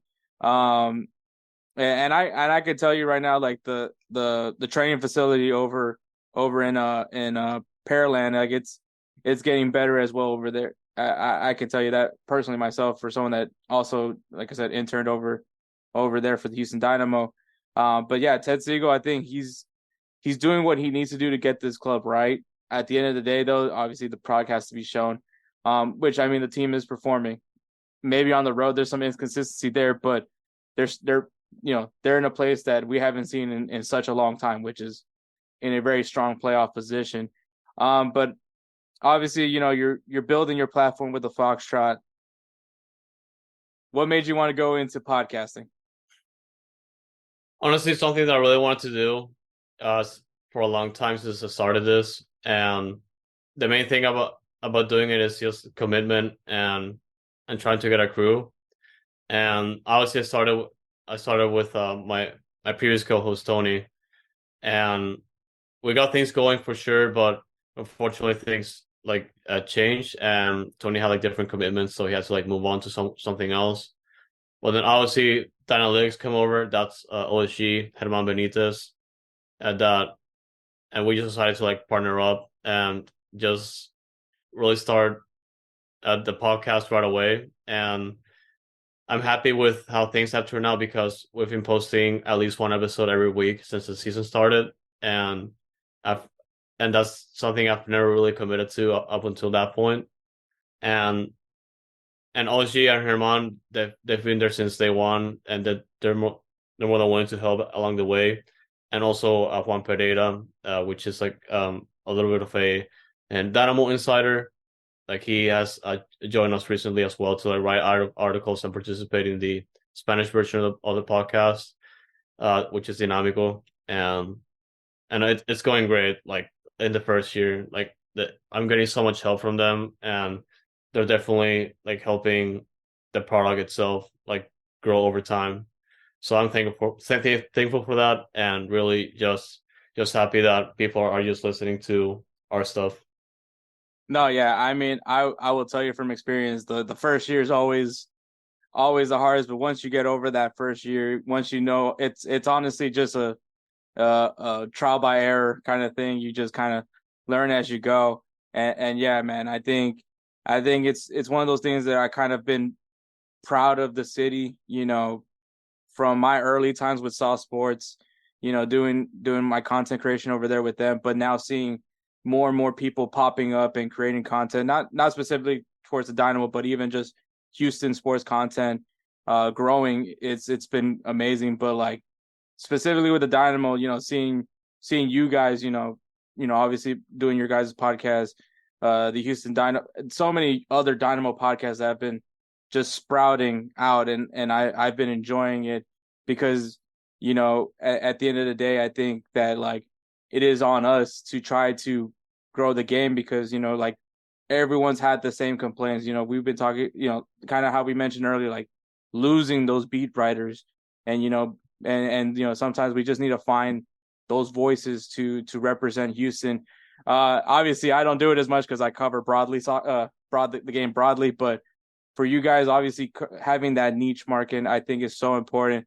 And I always appreciate all the hard work that you guys have done, because it is a passion project. Everything is going to be a passion project, and especially when it comes to Houston Dynamo, there's going to be a lot of tough periods. It's going to be hard to sometimes keep wanting to do an episode, and I totally get that part. But it's always one of those things that like I have so much respect for everybody that does it, and I love seeing it grow. I mean, it's one of the things that I remember talking to Glenn Davis about when I was lucky enough to interview him. Is just we need more people to step up and just make content, and I think that he was absolutely right about that.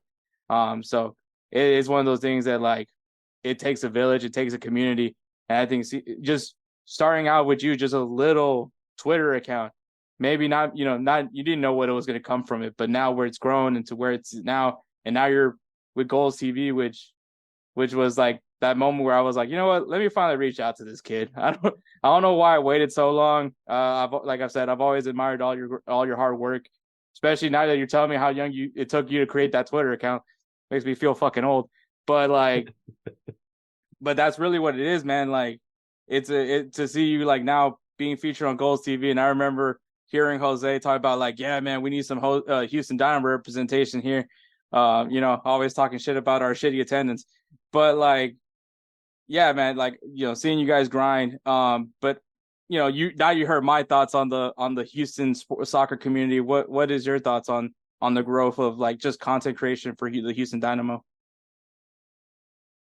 Honestly, I'm happy where things are going, because I remember when I started out the Twitter page, like it's just been a handful of podcasts, and like over time, Dynamo fans have been recognizing the need for more content, and there's been those podcasts that started popping out, particularly the Peel. They're not like around anymore, but they're definitely one of my first inspirations to like get this started, because it was just a couple of guys that got together and just started the podcast, and I was like, oh yeah, there has to be more, like not just because of them, but rather just to put more content out there that just represents us, and I'm thankful that that doesn't really go for us specifically, but just like that other Dynamo fans have been able to like step up and do their own thing, and there are more options for podcasts out there because of that. So I'm really happy as to how fans are passionate because of that, and just really grateful that we're like, even though it's not like a really like massive fan base, it's something that we created, and it might take us some time to just keep that growing. No, absolutely, man. But Andres, thank you so much for your time. Obviously your commitment to the Orange. I mean, your last name is almost perfect. If you gotta just add an A to it, but like it was like you were destined to be repping the Dynamo. Literally. But obviously, thank you so much. Obviously, like I said, I don't know why it took me so long to finally get you on here for an interview. But like I said, I've been watching your work, man. Keep grinding, keep doing it. You're doing a great job, man. Keep Noodle Time going, because it's gonna pay off big time for you guys, man. I see the hustle. Congratulations to I literally draw the blank on the name, but he won the Juan Pereira, yeah. So congrats to him.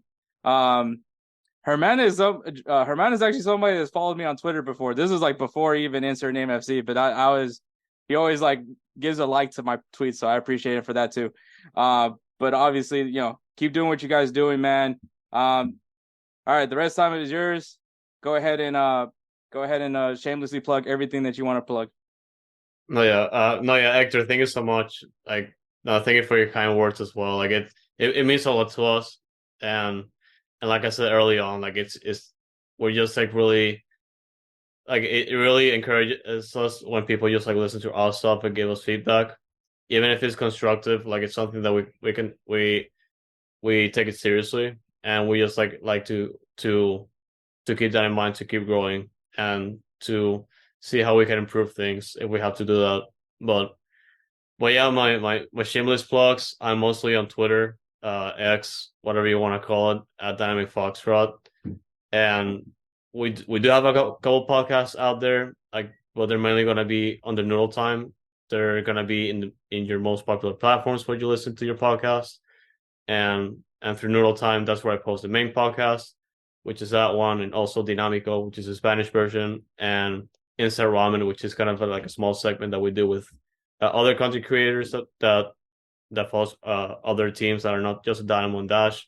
And no, yeah, and there we're trying to like expand into like Instagram and Threads over time. It's kind of like a slow growth, but yeah, we're also there as well, all under at Dynamic Foxtrot if you want to follow us there. And also, if you want to just read our pieces that Juan Pereira writes, and also OSG just started writing the newsletter. It's going to be ko-fi.com/Dynamic Foxtrot. Ko-fi is spelled ko-fi.com/Dynamic Foxtrot, like our Twitter handle. And that's where you're going to find pretty much all the content that we post, not just a blog post, but also our newest episodes for the podcast, the newsletters, and pretty much just like all the content that we create over time. So those are my plugs. All right, man. Thank you for your time, and keep grinding, bro. Thank you, sir. Hey everyone, it's Ryan from No Credentials Required to talk to you about one of our newest partners at BellyUpSports, SeatGeek. Yeah, live sports is great on television, but the feeling of being at the arena is a priceless experience. That's why our friends at SeatGeek are there to help you find the best tickets at the best prices. Not only can you get tickets to sporting events, but you can also get tickets to concerts, comedy shows, musicals, and more. Search for your desired event now at SeatGeek.com, enter promo code BellyUpSports at checkout, and you save $20 off your first purchase. SeatGeek. Life's an event. We have the tickets. All right, and we're back. Thanks again for Andres for giving some time to do that interview. Someone that I've been honestly was on my checklist of people that I've been wanting to interview. So glad I got that out. I finally was able to get that done. But yeah, a lot to talk about, man.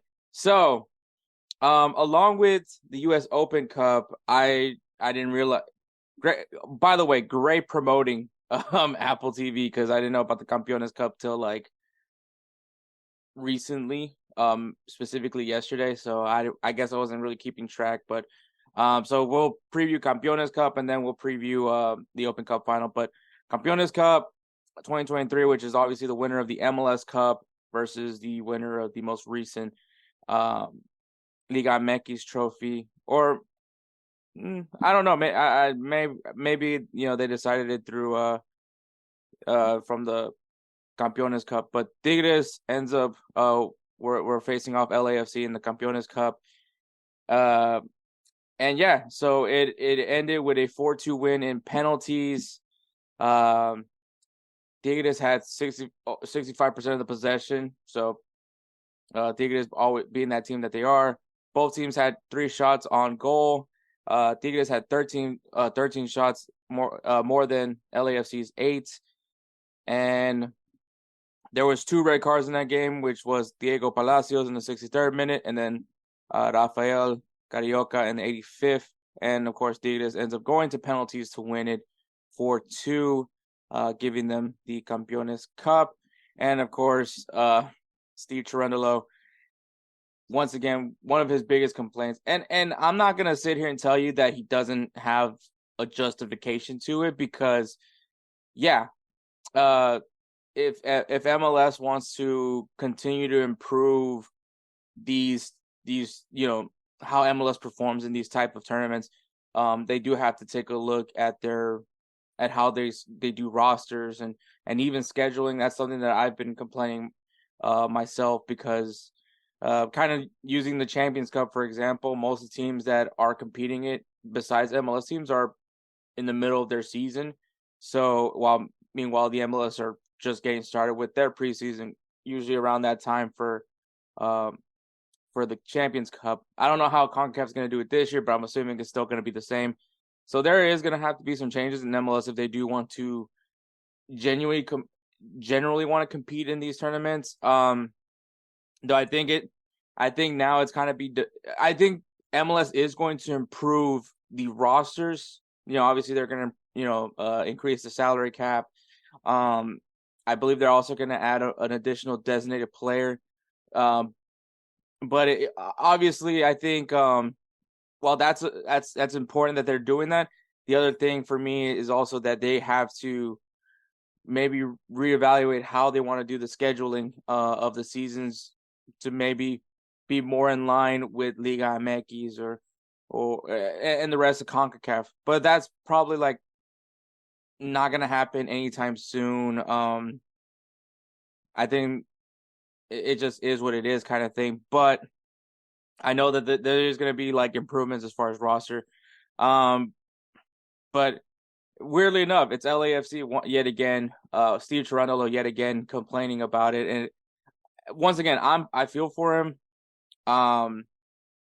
He battled it out with Tigres. I don't think that he can really complain too much about that part, but it's just at the end of the day, he feels that that's what's missing for him, even though, LAFC, I think, is one of those teams, along with now Inter Miami, that has been pretty good about getting player acquisitions recently. But yeah, congratulations to Tigres, Campeones of the Campeones Cup. But try to knock that out. But obviously, the U.S. Open Cup happened. That I did know, maybe because I'm also biased because I'm a Houston Dynamo fan. But the Houston Dynamo beat Inter Miami 2-1. So the Houston Dynamo had 19 shots, 5 shots were on target. Inter Miami had 12 shots, 4 shots were on target. The Inter Miami had 58.7% of the possession. Though I feel like maybe possession was more leaned towards Inter Miami in the second half. Obviously the goals were scored. All the Dynamo goals were in the first half, as Griffin Dorsey scores a goal in the 24th, banger of a goal, so much so that even Lionel Messi acknowledged it. And then Bassi goes ahead and scores the penalty to definitely put them in the advantage in the 33rd. In the final minutes of the game, actually 2 minutes into stoppage time in the second half, Josef Martinez puts it in the back of the net. But at that point, it was a little too late. I think aside from that, man, Drake Callender, man, I think had it not been for him, this could have. There were some other big opportunities for Dynamo. Obviously, 19 shots, 19 shots. But he definitely, I think, made a very good argument for himself to continue to be looked at by the U.S. men's national team. But obviously the big story from all this is going to be the fact that there was no Messi. Messi was not even on the bench. He was not on the roster.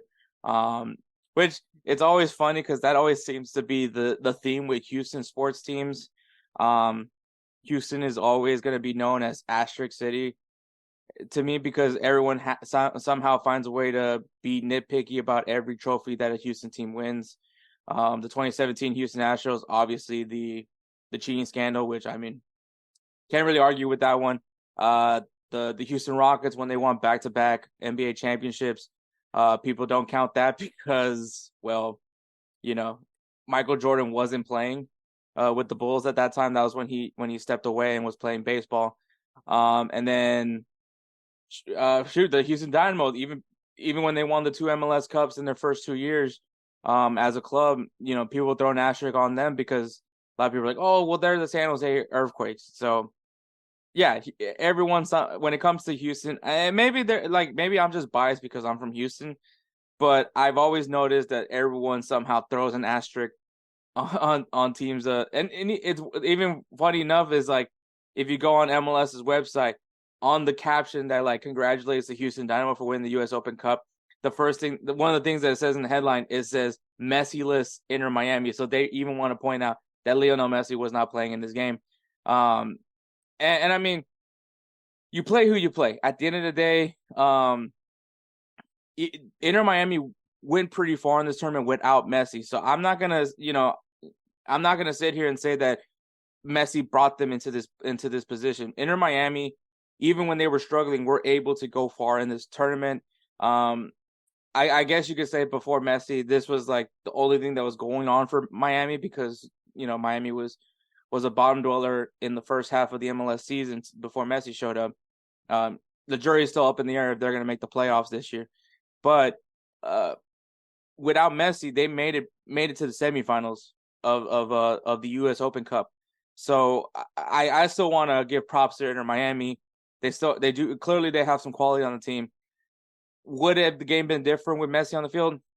Who knows? Frankly, I don't know. But to all the people that are saying that the Houston Dynamo wouldn't have won this if Messi was on the field, all I have to say is I frankly don't give a fuck.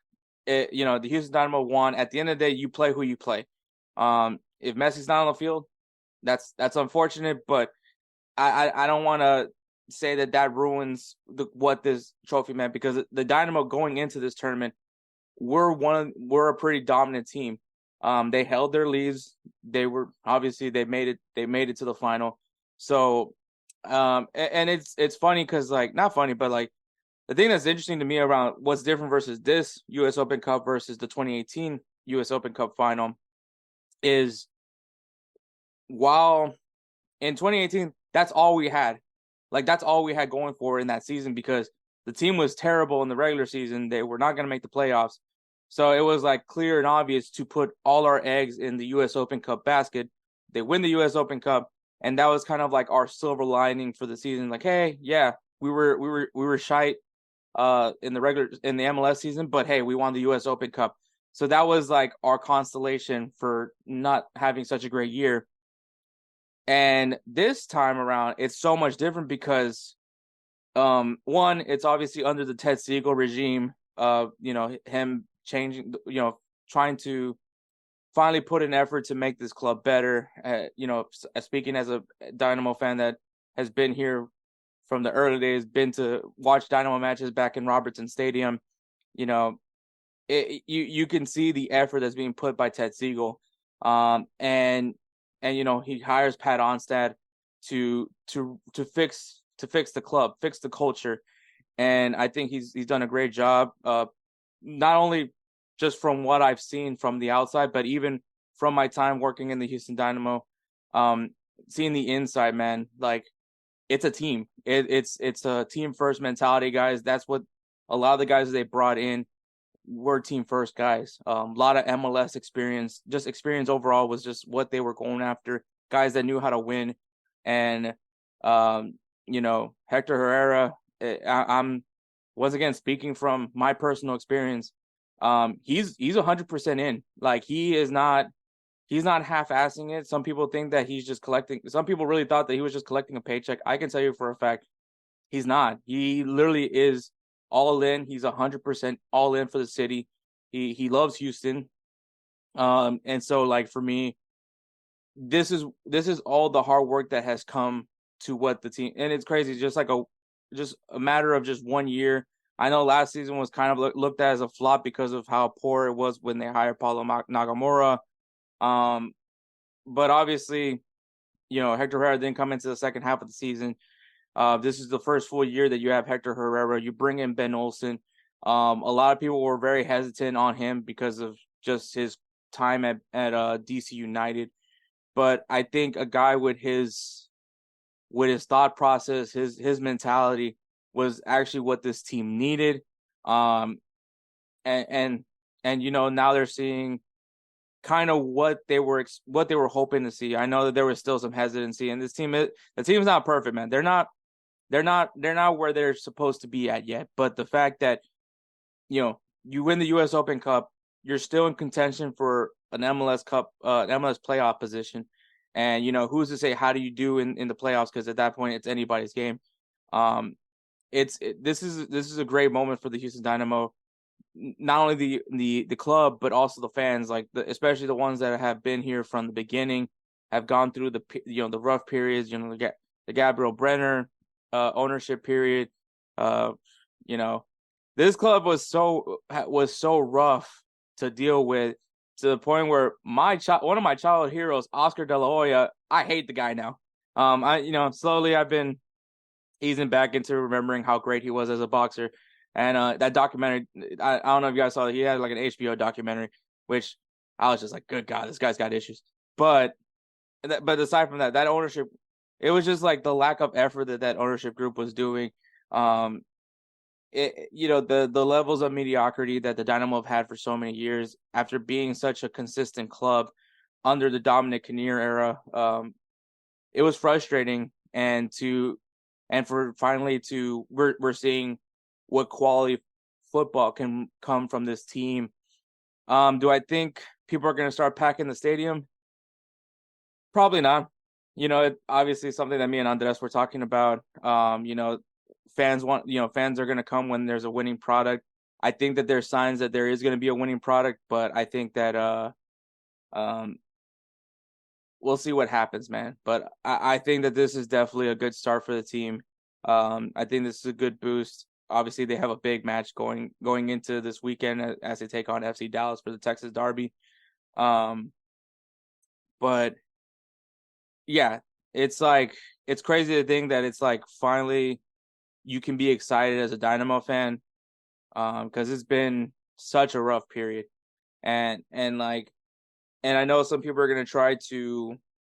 First of all, it's gonna be hard to like make a Houston fan like change their mind about the team.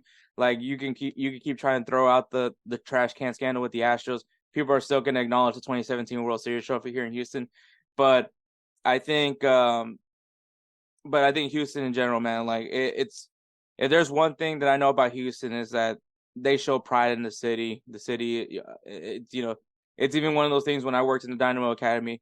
I always wanted these guys to tell me what side of Houston they're from, because I want them to have pride in being from Houston and rep their side with pride. And so, even though I think they made fun of me a lot for saying Sharpstown, but yeah, it was what a final. And it's funny not funny, but what's even great is just like Griffin Dorsey, man. Like I honestly will tell you, probably one of the best like comeback stories ever, man. The guy was waived from Toronto. The Dynamo bring him in, and from his first game as a Dynamo player, bro, I was sold. This dude is the hardest worker on the field. No one can change my opinion on that. Like this guy's work effort, work rate. It's like I just love seeing him out there and playing, and I love the fact that he's able to get chances playing with the first team and getting chances and getting his opportunity. Seeing him having to have the boot on at the beginning of the season always hurt me, always wrecked me. But like the dude's so positive, such a great guy. He's I don't know if I don't think they have a fantasy football league. I can't really tell you if they did. They probably did. But Griffin Dorsey, because when I was there, the NCAA bracket challenge was going on.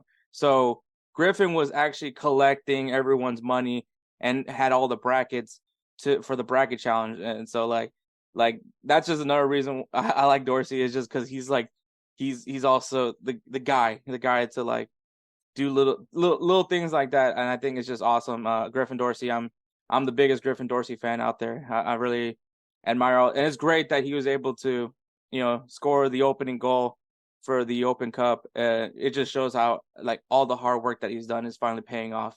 So yeah, what a game. And Bassi, I mean, you can't hate Bassi. Bassi is such a lovable guy. Can't speak English, can't speak Spanish. Only speaks French. Well, I mean, he speaks a little English, but mostly French is his language.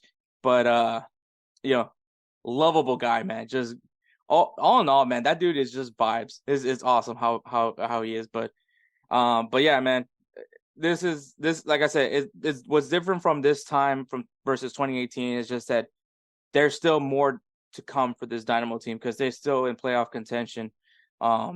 So like this is they're building something at Houston, and I'm really excited what they're doing, especially now that you have an owner that's fully invested. So I'm really excited. So congratulations to the Houston Dynamo for winning the U.S. Open Cup. Yeah, I'm really happy about it. No one's gonna try to take my high off of this one. This was a really, really special moment if you're from the city of Houston, or also if you're a Houston Dynamo fan, because this was awesome. Hector Herrera's first trophy with the Houston Dynamo. Ted Siegel's first trophy with the Houston Dynamo. Even James Harden. James Harden was awesome at the game. But yeah, congratulations for the Houston Dynamo. Once again, also congratulations for Tigres for winning the Campeones Cup. But more importantly, congratulations for the Houston Dynamo for winning the U.S. Open Cup. They already qualified for Champions Cup because of obviously Miami winning Leagues Cup. But hey, we just found out we didn't need that. We didn't need that technicality. We were probably going to make it anyways. But which that makes next season even more interesting for the Dynamo because now they have another competition during their season as well. So we'll see how that goes, man. So we're gonna go ahead and go right into our Players of the Week. Players of the Week, man. Players of the Week is brought to you by In the Clutch. In the Clutch is an amazing apparel company, all partnered with the Players Associations of Major League Soccer, Major League Baseball, National Basketball Association, and the National Football League with amazing designs. And of course, the best part is these shirts are very, very comfortable, great material, and quoted by Kelsey Coyne of High Low Sports, has passed the Fat Boy test. So make sure. So if that's got you sold, then I'm gonna get you a little bit more. Great part. So if you guys use our code InsertName at checkout, you'll save yourself 10% off your purchase. So go to intheclutch.com, use the code InsertName at checkout, and you'll save 10% off your purchase. So once again, thank you so much for In the Clutch for being our presenting partner for Players of the Week. Edward, who's your Player of the Week? All right, so my Player of the Week, and I'm going to the Bundesliga for this one. And he has not been, I believe he has not been Player of the Week this year, or maybe he has. I'm not exactly sure. He has not. But okay, so for this season, remember season, we based it off the year, so this is the second time. Yeah. This will be a second time this year. Yeah. So basically, I picked Harry Kane from Bayern Munich because he scored a hat trick in Bayern Munich's 7-0 win against Bochum. Yeah. Or Bochum, sorry. Bochum.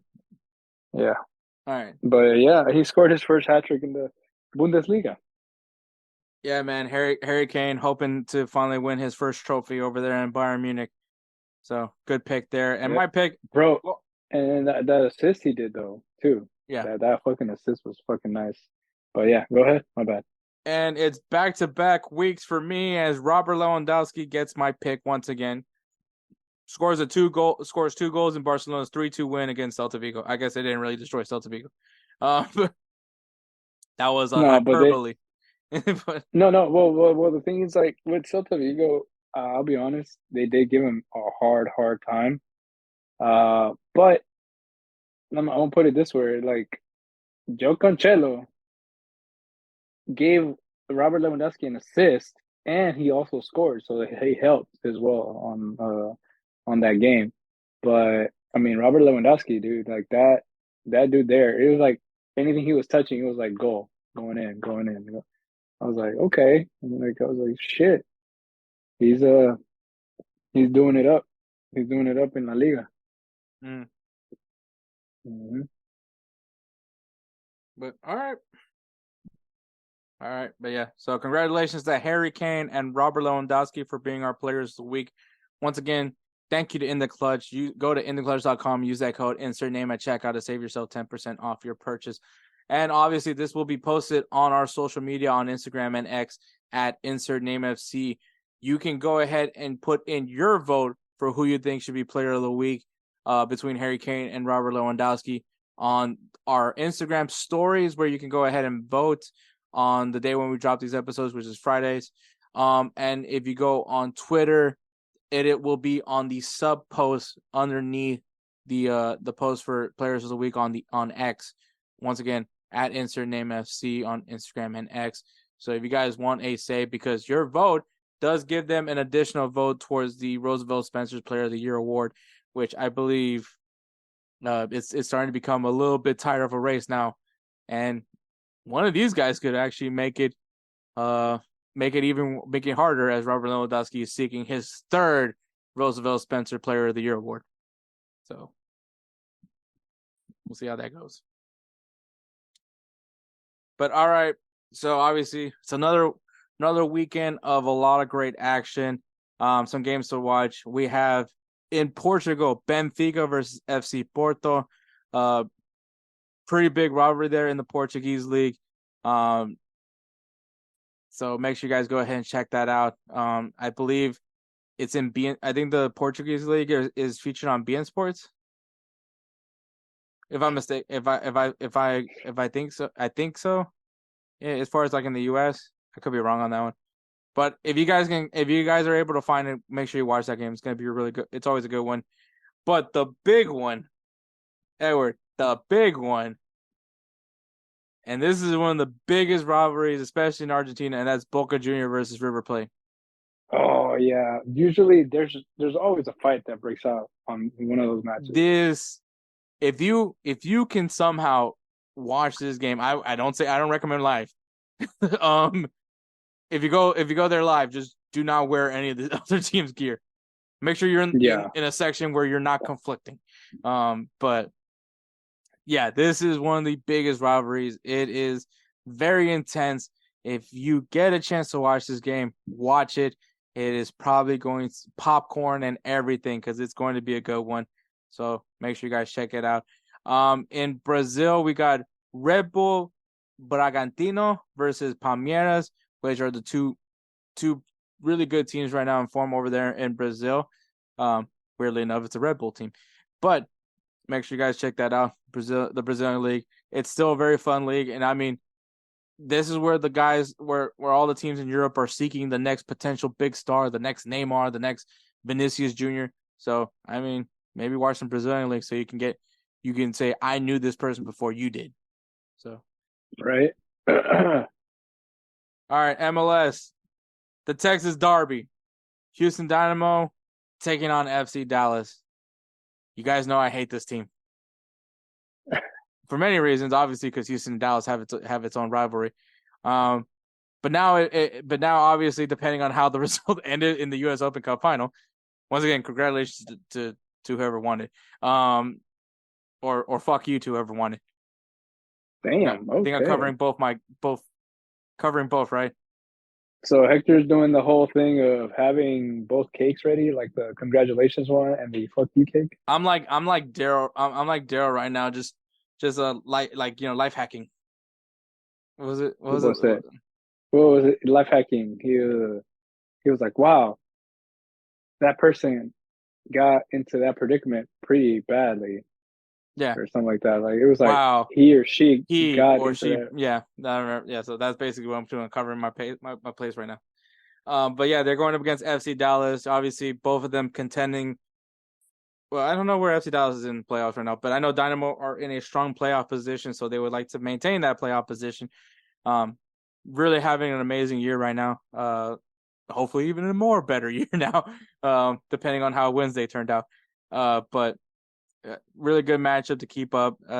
Texas Derby always is a very intense rivalry, especially here in Texas.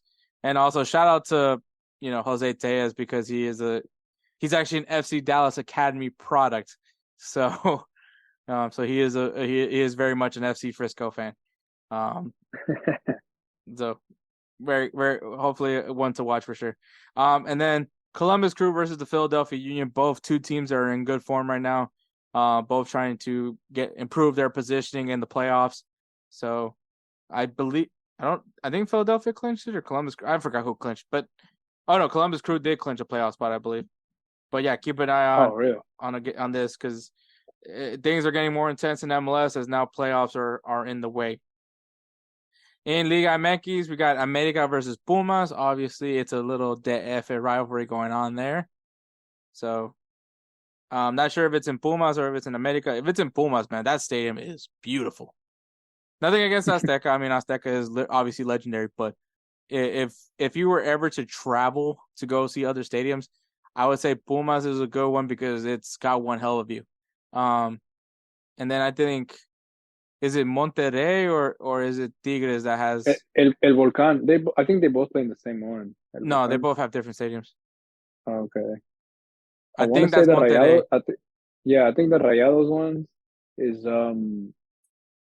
I think it's it got remodeled, it got redone, and so it looks really nice. But El Volcán, it's still a nice stadium too. Yeah, the environment too, though. Yep. And then Toluca's taking on Chivas, so we'll see how that goes. I think they're kind of at their halfway point because obviously Liga MX, I think they're in preparation for their playoffs pretty soon as well. So we might take a look into the Liga MX just to see where everybody is next week. In Ligue 1, we got Monaco after our guy Balogun had an embarrassing performance last week where I believe he missed 2 penalties. Yikes. But hopefully he can bounce back as they take on Marseille. And this is gonna be, if you guys are reading this, which obviously you're not, but Nice is taking on Brest. Which obviously if you were to read that in English, it's nice Brest. So I didn't do this on purpose. Oh no, part of me thinks you did. I really didn't. It's actually like both of them are actually in really good form. It just, obviously it's Nice and Brest. But yeah. All right, the Bundesliga. Hoffenheim takes on Borussia Dortmund, and RB Leipzig takes on Bayern Munich. Last time RB Leipzig and Bayern Munich faced off, RB Leipzig embarrassed them in the Super Cup. So we'll see what happens in the second matchup between Leipzig and Bayern Munich. Going to Serie A, we got Lecce taking on Napoli, which Lecce is actually looking pretty. It's still early, but they're looking pretty decent. Napoli obviously wanting to make sure that they can make another statement following up their championship year. And Atalanta taking on Juventus after Juventus had that embarrassing performance against Sassuolo. Yep. How will they bounce back? Which also, on the flip side, I wouldn't want to be the team that has to go face a team after getting embarrassed. Excuse me. So yeah. Usually the team that got embarrassed usually comes blazing for especially the match right after it. Yeah. So we'll see what happens with Juventus.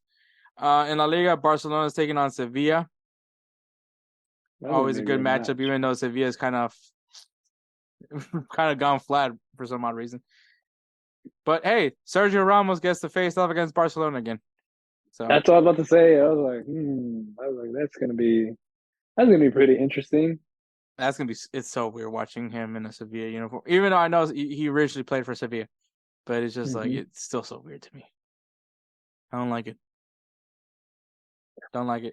I thought PSG was weird. No, Sevilla is even more weirder to me. Once again, I know he started at Sevilla, but just doesn't help. And Girona, who actually looks really good so far, has looked really good with 5 wins so far this season, is going up against Real Madrid after getting embarrassed by Atletico Madrid. Yeah, I'm definitely hoping what I said earlier about the Juventus game could happen for me too. But also, I think Girona also embarrassed Real Madrid last season. So revenge, revenge game. I hope it's a revenge game. We'll see what happens. In the English Premier League, we got Tottenham versus Liverpool. I don't know how I feel about this one. Tottenham wins, and I'm not happy. If Liverpool wins, it just strengthens their position on the table. So I don't know where I stand here as an Arsenal fan. I should pick Tottenham to lose. Yeah, that's what I'm gonna do. That's what you're gonna do. All right. I'd rather have Liverpool succeed than Tottenham win. I'm petty. Please do. Yeah, I see that. Aston Villa taking on Brighton. Aston Villa obviously coming off of a big 1-0 victory against Chelsea. And now they have to go up against a team better than Chelsea, Brighton. I'm so happy I get to say that sentence. It's all pointing Hector right now. Even let's just ignore what happened last week. Damn.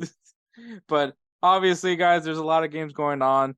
But this is definitely a good beginner's guide if you guys are trying to get into the world of footy. But all right, we're gonna go ahead and take one more break, and then we'll get going. Wrap the show up with 3 up, 3 down. Let me tell you guys about BellyUpSports. BellyUpSports is the internet sports bar. Go ahead and check out their website, www.bellyupsports.com, to read some great articles from great writers all across the country, from hockey, baseball, golf, soccer, you name it. BellyUpSports is the premier, not your average website. All right, and we're back. 3 up, 3 down. Teams/app. Do you want to just do teams, or you want to keep it open with teams and athletes, or you just want to narrow it down to just teams or athletes? We can do both. We can do both. I mean, it's either or. Okay, we'll do teams and athletes that we don't support. So 3 down. Obviously, it's all teams that I just despise. So at number 3, I have, and this is in general, all sports are thrown into this category. So just so you guys have a better idea. But number 3 are the Anaheim Angels. I hate the Anaheim Angels. It's probably the only baseball team I hate. Damn. Because I don't really hate the Yankees. I can care less about the Yankees. I don't hate the Dodgers. Once again, I could care less about the Dodgers. But I never had a deep rivalry with them in any way. I know people. It's fun to hate the Yankees. A lot of people don't like the Yankees, and I mean the fans definitely don't help their case.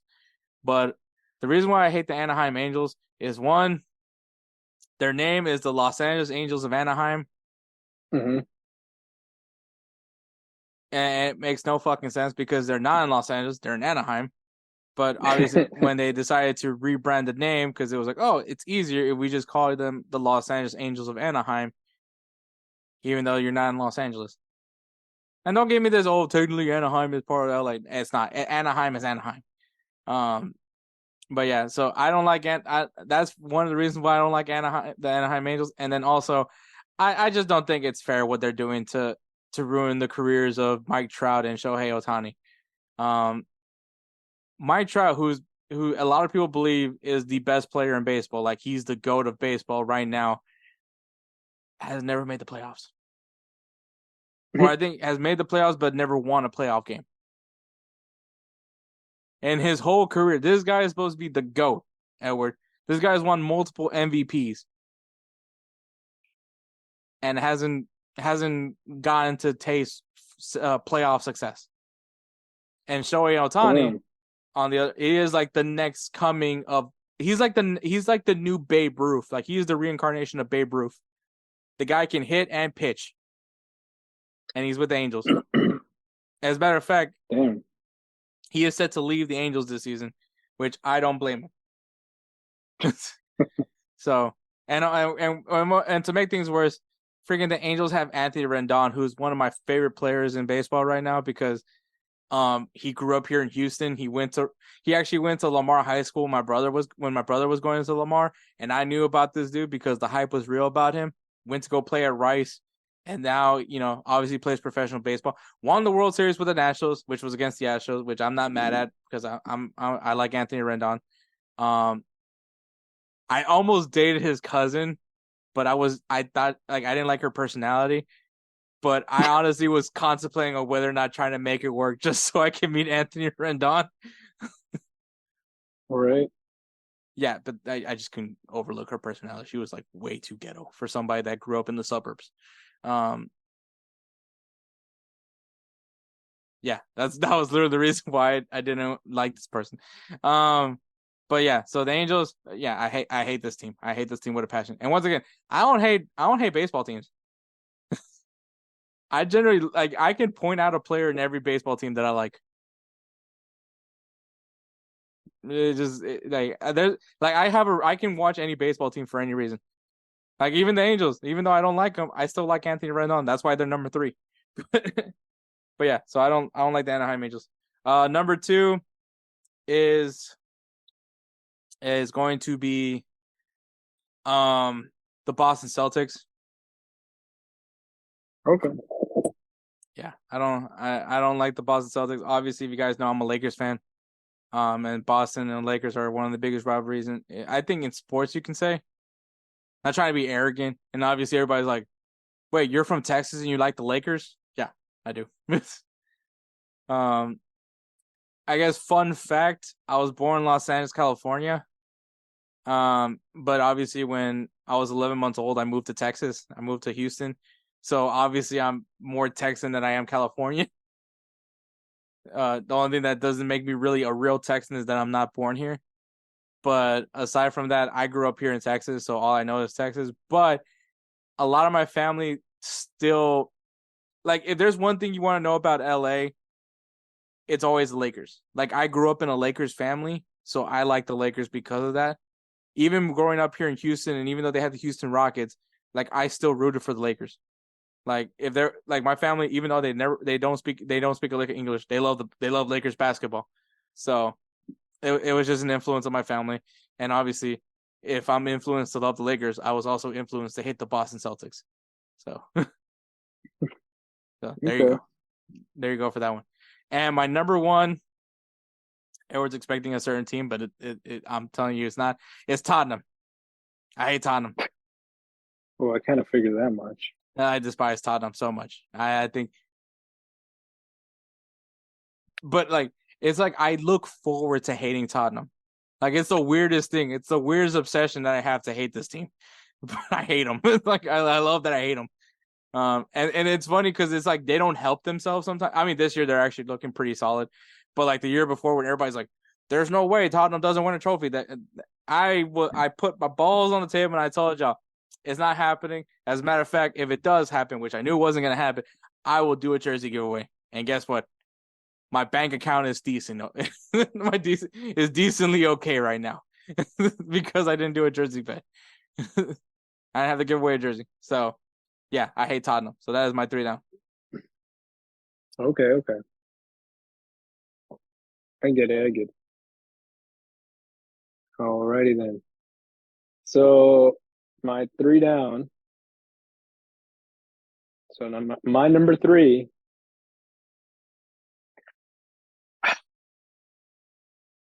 Love this dude. Love the owner of the team, but Austin FC. Wait, so you don't like Austin FC? No, I don't. Wait, why? No, for one, they're Houston's rivals along Dallas, but I can. Wait, so, Edward, are you telling me you're a Dynamo fan? I'm a Houston fan. All right, get it right. All right, so I tried. If the Houston Aeros were still here, I'd be a Houston Aeros fan. But I am okay. So, all right. Anyways, so I don't like them for two reasons. All right, so 3 reasons. So one, they're against Houston, right? And then the thing is, even here, like even just in general, people who are from Austin come here to Houston. They're like, Austin's better. And I'm like, okay, then go back. Oh, I can't go back. I was like, what the fuck? I was like, God damn it. I was like, you sound like Austin is the okay. Any Californians out there?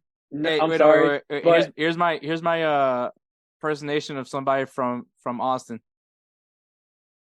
Hi, I'm from California. No, exactly. That's what I was about to say. I was like, Austin is the California of Texas. Like, it is legit that. Like, hands down. There's two reasons why you go to Austin. Either you're attending, well, actually, no, 3 reasons. Either you're a government official for the state of Texas, you attend the University of Texas, or you're from California. Or number 4, you go to Coda to go watch MotoGP or F1 racing. What's up? What's up?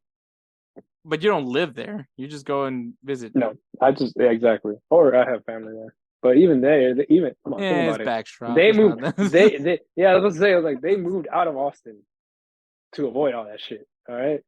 So, but anyways, so that's my number 3. Number 2.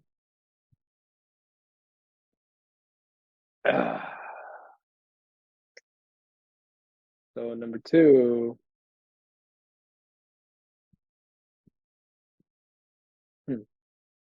Uh,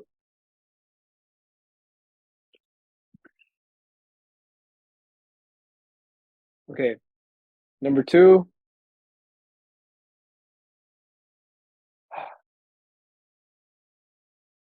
I just can't. I'm trying to think. I'm trying to think here. Number 2. Um.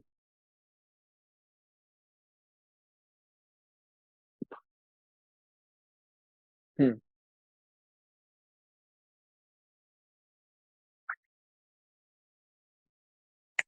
Okay. So number 2 is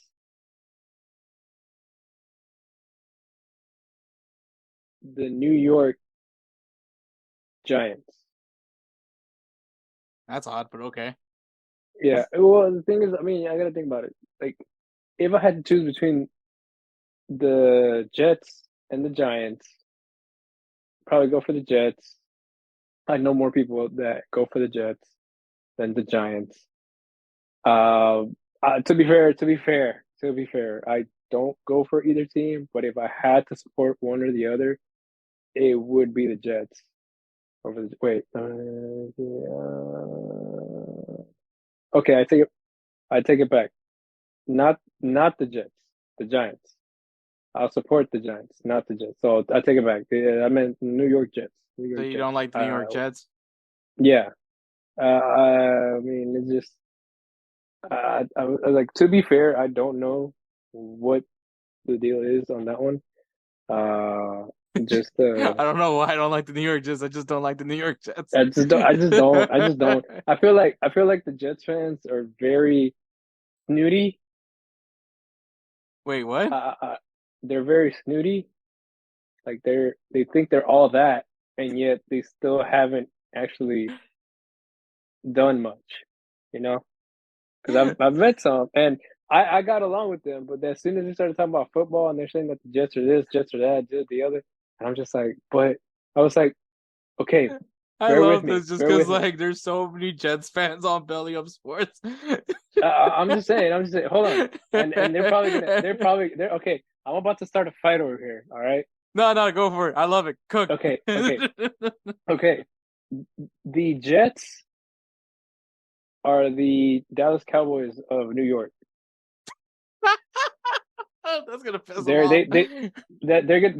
like they think they're amazing, and they just have their past to ride on. All the future stuff is the like, past of one all right, Super Bowl. pretty much, bro. Like, geez, I was like, dude, come on. I'm sorry, guys. You know, don't want to start a fight over here. We're about to shit. Next thing you know, Belly Up's gonna be like, guys, we're gonna have to let you go because Edward said some things. Don't worry about it. Dang, how am I drawing a blank on our boss, Mike? Mike's a big Ohio. I was about to say, he's a big Ohio guy, so I mean, he's probably with you with fuck the Jets. So... Yeah, he probably agrees. But he's like, you know what? I never thought of it like that. But he's like, I fucking love Edward. Oh my god, I could see it now. Everybody's just talking shit about me right now. Let's see. Mira, my ears are gonna be ringing like a motherfucker. I'm gonna be at work. All of a sudden, I'm gonna just have a ear bleed. My ears are just gonna be ringing so much that it's just gonna burst, and I'm gonna be like, oh. I was like, fuck. Yeah, man, those goddamn snooty ass Jets fans. I know, man. All right, I love it. All right. What's your number one? All right, and my number one. My number one has to be, man. Okay. Um, the San Antonio Spurs. Ooh, the Spurs. Yeah. I mean, I'm a Rockets fan. You know, I love the Rockets. It's just I feel like the Spurs. I don't know, man. If I had to pick between Dallas and Spurs, like the Mavs or Spurs, I would go for Dallas. You know, So but I feel like the Spurs just I don't know, man. I mean, the Spurs Yeah. are the ones that have more championships when it comes to state of So Texas. gotta be jealous about that. You know what I mean? And also, San Antonio only has That's- one team. That's aside from San Antonio FC, but obviously that's USL. yeah, but still, like that's me being petty. That's me being petty. This is 3 down, so that's my pettiness showing off because they have one championship. No, man, fuck the Spurs. I'm with you. I'm with you. Fuck the Spurs. All right. But yeah, so fuck them and their barbacoa and their Big Red. Even though I really love Big Red and barbacoa, but you can get that anywhere. No, I love it. I love it. That's a good 3 down. I love it. The snooty Jets fans and the and fuck San Antonio. I'm all for it. And fuck Austin. That's what I was going to say. I was like, fuck New York. Fuck Austin. Fuck San Antonio. I'm all for it. I love this. Oh God. The 3 places I hate most. You're like, Edward, did you know about this? I'll be like, nope. I was like, this is just me. I hate New York. It's funny too because the Jets and the Giants share the same stadium, which is in New Jersey. So good list. All right, my 3 up. So obviously these are teams that we don't support, but teams and athletes that we don't support, but we do like them. I'm gonna say number 3 for me is Lewis Hamilton. Okay. I'm not a Mercedes-Benz. I mean, I think a lot of people are hopping off of the Mercedes-Benz bandwagon right now, and joining Red Bull. But like, obviously, like for me, if you guys want to know what the F1 team I support, it's actually Haas. Which 2 reasons: they're American, and then also they're comically hilarious on Drive to Survive. So, yeah, I chose them specifically for the comedy of being a Haas racing fan. There's no other reason besides, and also I love Gunter. Like, I feel so bad for him. I hope that he can finally have a competent car with some competent racers. But also I love him because of the fact that, like, if things don't go his way, he's just hilarious when he's angry. So I love Gunter. But obviously when it comes to drivers, I truly respect Lewis Hamilton. I think he really is one of the best racers that I've ever seen. And obviously I don't really watch a lot of Formula One, so I can't really tell you who's the real GOAT of racing. Probably Schumacher is who I'm assuming is one of the best ones. And obviously Lauder is probably another GOAT. But and which funny enough, but Lewis Hamilton was obviously under the mentorship of Lauder. So hey, but I don't know. I've always, every time I watched an F1 race and I saw Lewis Hamilton, he just looked great. Like, you know, he's just flying off the racetrack. Obviously it's F1. I'm being more intrigued by it because it's like the car can really dictate on how good the racer can really be. Yeah. So well, the like, thing is, I mean, dude, honestly, any little thing could go wrong with that shit, especially like the steering control arm, bro. Yeah. Oh man. But like, so the thing that, because like obviously like the lower teams obviously don't have like the resources like teams like Red Bull or Ferrari or even Mercedes at the time. But like, you know, with those teams, and it was weird because like I guess out of nowhere Mercedes just decides to just design a whole new different type of car. And now it's just not working for Mercedes. All of a sudden, just things aren't working out for Mercedes. So I mean, the car definitely is a big dictator of how good the racer can be. But like sometimes there's racers that like just can perform regardless of the car. Like, and I think that's one of the reasons why, like, I will tell you, I'm a Checo Perez fan. Like, that's my guy, even though I'm not really a Red Bull racing guy. But, like, Checo, before he went to Red Bull, I liked Checo before then, and I like him even more now. Because, I mean, he was doing really good even with the cars that he had initially.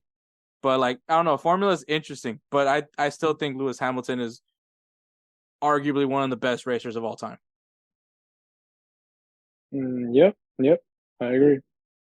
And then my number 2 is Uruguay. Okay. I mean, I know, Obviously, yeah, you know. I have like a weird soft spot for Uruguay.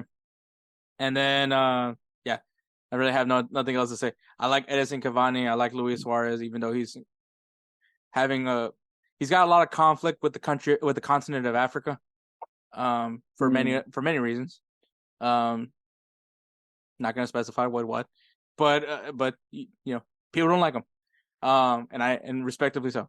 Obviously I don't know how I've never shut up about Fernando Muslera. I still think he's probably one of the best goalkeeper, very underrated goalkeeper, I think. Diego Godin, dog, also played for Atletico Madrid. A lot of Uruguayans played for Atletico Madrid now that I'm thinking about it. Yeah.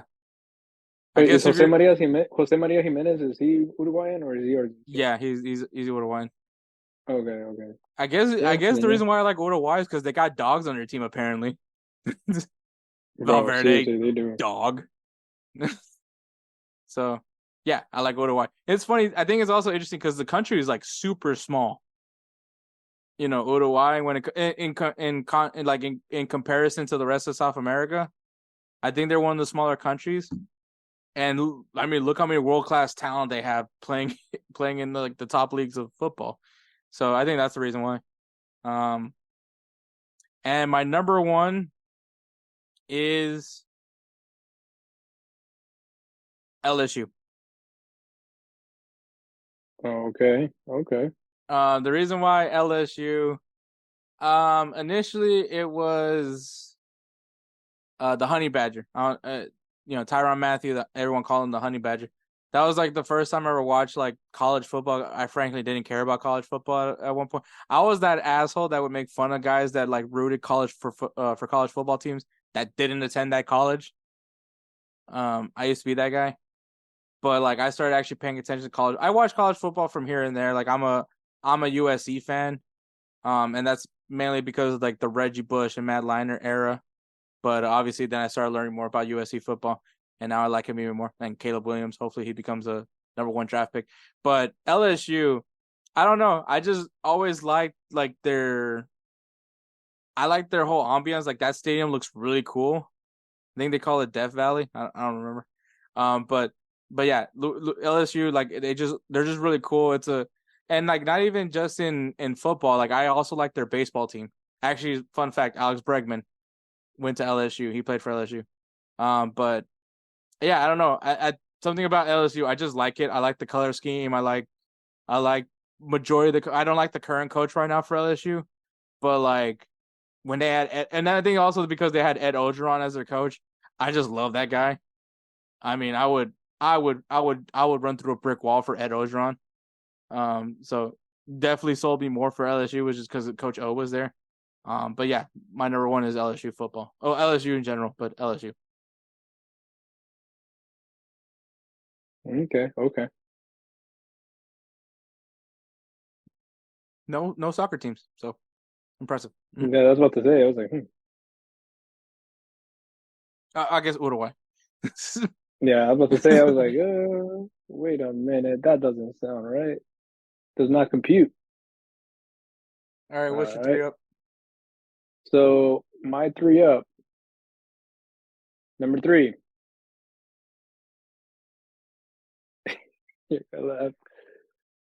Atletico Madrid. Really? Yeah, I mean, of course, when Barca and Atletico are going at it, I go for Barcelona. But when Atletico Madrid is going for it, and like you said, I think it has to do with the Cholo Simeone vibe, like him just wanting, they constantly keep going. Their dog, like you said, they're dogs. Even come on, I mean, and they have Greasy in the team. You know, I'm a Greasy fan. I think you have a lot of players that you like a lot of, obviously, like one of the things that I complained about Atletico Madrid is the fact that, like, I don't know what it is about Real Madrid and Barcelona, but we don't fear the idea of giving them our players. Yeah, right. And yeah, there's a lot of Barcelona players that have gone to Atletico Madrid. Yeah, Luis Suarez went. Grizzly went from Atletico Madrid to Barcelona, went back to Atletico Madrid. João Felix came from David Villa. João Felix down loan from Atletico Madrid. You know, they have a really good squad, and I mean, dude, honestly, for one, the player Koke, how can I not respect him? Like, he's been there forever. Yeah, Koke, Saul, who proved that he couldn't play Saul, in England, even though it probably was Chelsea, more so Chelsea's fault than his fault. I want to say, like, they didn't really use him right. Like, he couldn't use his full potential. Yeah, but so, I mean, they've always had, like, Saul gave the pass to Morata for him to score. Yeah, the header. So, I mean, always had a good goalkeeper. Obviously, you know, when Jan Oblak, Courtois. They had Courtois at one point. They had De Gea, dude. I mean, it's like they have built up the squad, man. Like, that's the thing. It's like, it's always funny too, because, like, you remember Raul Jimenez left America to go to Atletico Madrid. Like, he didn't go to Benfica first. Like, I always forget that was actually how it all happened. But because they saw something in Raul Jimenez, which obviously they're right. But I mean, just his career didn't pan out the way they thought it was going to pan out. But yeah, no, like, yeah, I mean, I get it. I mean, like even though, like, Atletico Madrid's supposed to be a rival, like, I mean, it's so hard not to respect that team. I think that's why I didn't feature Barcelona and Atletico Madrid on the down, was because, like, I respect those teams. Exactly. Like, yeah, so, and once again, like, I don't know how many times I've said the word dog with Atletico Madrid, and I said it a lot over there at the watch party. Yeah. But yeah, that's literally what the team is. It's just they got dogs. I get why Spencer's an Atletico Madrid fan, because, I mean, obviously Spencer's a University of Alabama fan, and I mean, he loves a good dog when he sees one. And yeah, that's literally Atletico Madrid. And then Diego Simeone is literally a dog. So, yeah. So yeah, I totally get that. Yeah. So, I mean, yeah. All right. This one you might actually be surprised. So, this one you'd probably surprise. Surprise, motherfucker. Pretty much.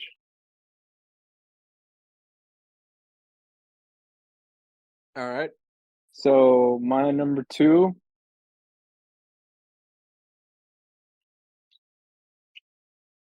I'm gonna say Mexico. Like, the Mexico men's national soccer team. I'm not surprised. So, because, I mean, you gotta think about it. You know my dad. He is not a Mexico fan at all. Even if they're the only CONCACAF team in the World Cup at that time, he would be like, nope, I want Brazil to win, or I want Argentina to win. I want somebody else to win, but not Mexico. On the other hand, I support Mexico because, like, they've been through a lot. They had a good team. Don't get me wrong. They've had the good team. It's just they never built up on it. Like, they've never advanced. So it's like they all advance, and they're like, all right, cool. We can take on Holanda. We can take on England. Hell, we can take on Spain and shit like that. Then all of a sudden it's like, oh, hey, all these young bucks from Netherlands and England and Spain and Brazil and Argentina, all of a sudden they built the squad better, and then Mexico's still stuck with the old players because that's what they're stuck with, as in, like, they haven't brought up the other players, which, you know me, let the young bucks play. Let them see what they can bring to the table. Don't just let the old timers go ahead and do it. I mean, think about it. Like, hell, Andres Guardado was still playing, and I'm not knocking him down or anything, but Andres Guardado was still playing, and I mean, he was already in his 30s playing in the men's national team against all these 21, 22 speedy young bucks that would just try to blow past them and stuff. So it's like, I respect them for that reason. Like and then like the fan base, love it. It's fun. The whole puto chants and everything. I understand that was always like a big pain in the ass, but it became part of the game at one point. And they're also not the only country that does that. I mean, yeah, just different languages. You know what I mean? No, I mean like Salvadorans do all the same stuff. Yeah. I think I've heard Guatemalan say it. I've heard Honduran say it. Like, I mean, all the chants that it's just that obviously they make it a bigger deal because it's Mexico. But okay, so I don't hate the national team. I don't hate the players. Obviously, like I used to be work besties with one of their biggest stars, but like it's not. So here's the thing about Mexico, like, because my sister always mentions this because obviously Eric can tell you I'm a big hater of Mexico. It's not the team. I respect the team. I think the team is loaded with talent. I mean, if you guys ever look at some of my FIFA, like especially when I do like FIFA rebuild career modes, like I'm getting Mexico players.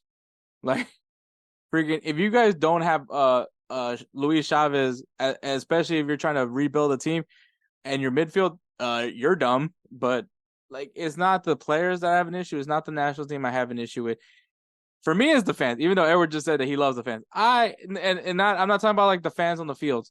Like, I don't like the puto chant doesn't really bother me as much. I think it's once again just other people being angry for reasons that it's pretty obvious. I mean, I get it. No one wants to hear the word puto. No one wants to hear the word culero. But like, and once again, I don't think that they should be doing. There's other things that they do is a little bit more crazier than that. But like, I get why that they want that to like calm down a little bit. But for me, it's just like the delusion of some of the Mexican national team fans. Like, I mean, Edward was talking about like the snootiness of Jets fans, but like, some of the most annoying fan bases are like the Cowboys and the Yankees, and I'll even throw in the Lakers there as well. And it's because they brag about shit that happened years ago. And the thing that's funny is that like Mexico doesn't necessarily have that kind of history because like there hasn't been a team from North America to have won the World Cup. It hasn't. And I'm sure whenever that does happen, bragging rights galore is going to happen there, whether it's Mexico or USA or even Canada. But like, that's the thing though. Like, so like the arrogance of a Cowboys fan, the fact that these guys bring back a Super Bowl that happened in the 90s, right?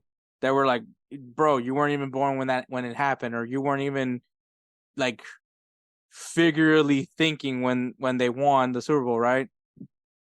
So you have like that kind of like over delusional confidence with Mexico, and it's like, and like for me, one of the best examples is the No Era Penal. Oh yeah, it's clear as day. It wasn't a penalty. Robin flopped like there was no tomorrow. But for me, it's just the fact that there is like a belief that if Mexico beat the Netherlands, they would have gone to the World Cup that year. Yeah. Like, I agree. They probably should have They should have probably beat the Netherlands. I think that they would definitely beat Costa Rica, even though Costa Rica was playing out of this world in that World Cup, and obviously the 2014 World Cup, if you guys don't know. But I don't think they're beating Argentina, let alone Germany. Yeah. So, because I mean, if I'm remembering that run, I can't tell you who the Dutch eventually played. I know they played Costa Rica, which I do firmly believe that. I think Mexico is probably the most familiar team with Costa Rica, so I think that Mexico does beat Costa Rica. The next match, I believe, was Argentina. I think the Netherlands played Argentina in the semifinal, right? Or was it Costa Rica? I really don't want to pull this up right now. I'm just gonna assume that they would have faced off Argentina in the semifinal. I'm just gonna assume that. So you're telling me that you think Mexico has yet to have beaten Argentina in the knockout rounds? I could probably go further than that, but like I'm just gonna say in the knockout rounds, in the World Cup, and so this is also a more probably like, would you say prime Messi? No, 2014 World Cup. 2014 World Cup. No, maybe not prime Messi, but like entering his prime years. Yeah.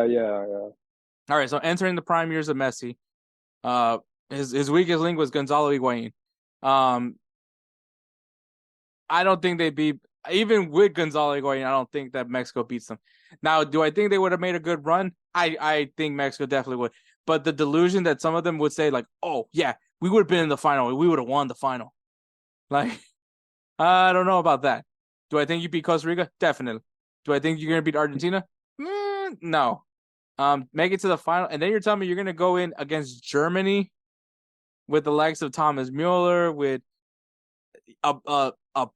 maybe entering kind of similar with Messi, entering his prime Thomas Mueller, freaking Mesut Ozil, who people don't speak about his abilities as much as they should, but that dude was one of the best players, especially in that time period. You know, a younger Toni Kroos. Like, come on. Like, let's be a little bit real. Once again, do I think Mexico would have gone far? Definitely. I think they would. They should have beat Holland. I think it wasn't. I could tell you it wasn't a penalty. I can tell you that confidently. But I like to troll you, and I will tell you it is a penalty. But in all actuality, yeah, Mexico got hoed in that game. Which obviously one of the biggest things for Mexico, everybody knows, is the fifth game, right? El quinto partido, which obviously is the first game of the round of the knockout rounds. And obviously they have never made it past the first round of the knockout rounds, which has always been their curse.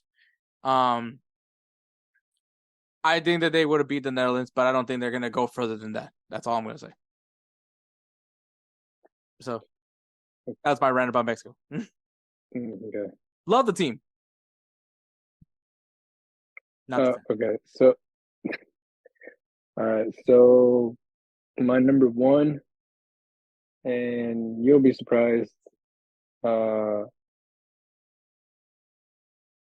Buffaloes. You don't like Colorado? Well, let me put it this way.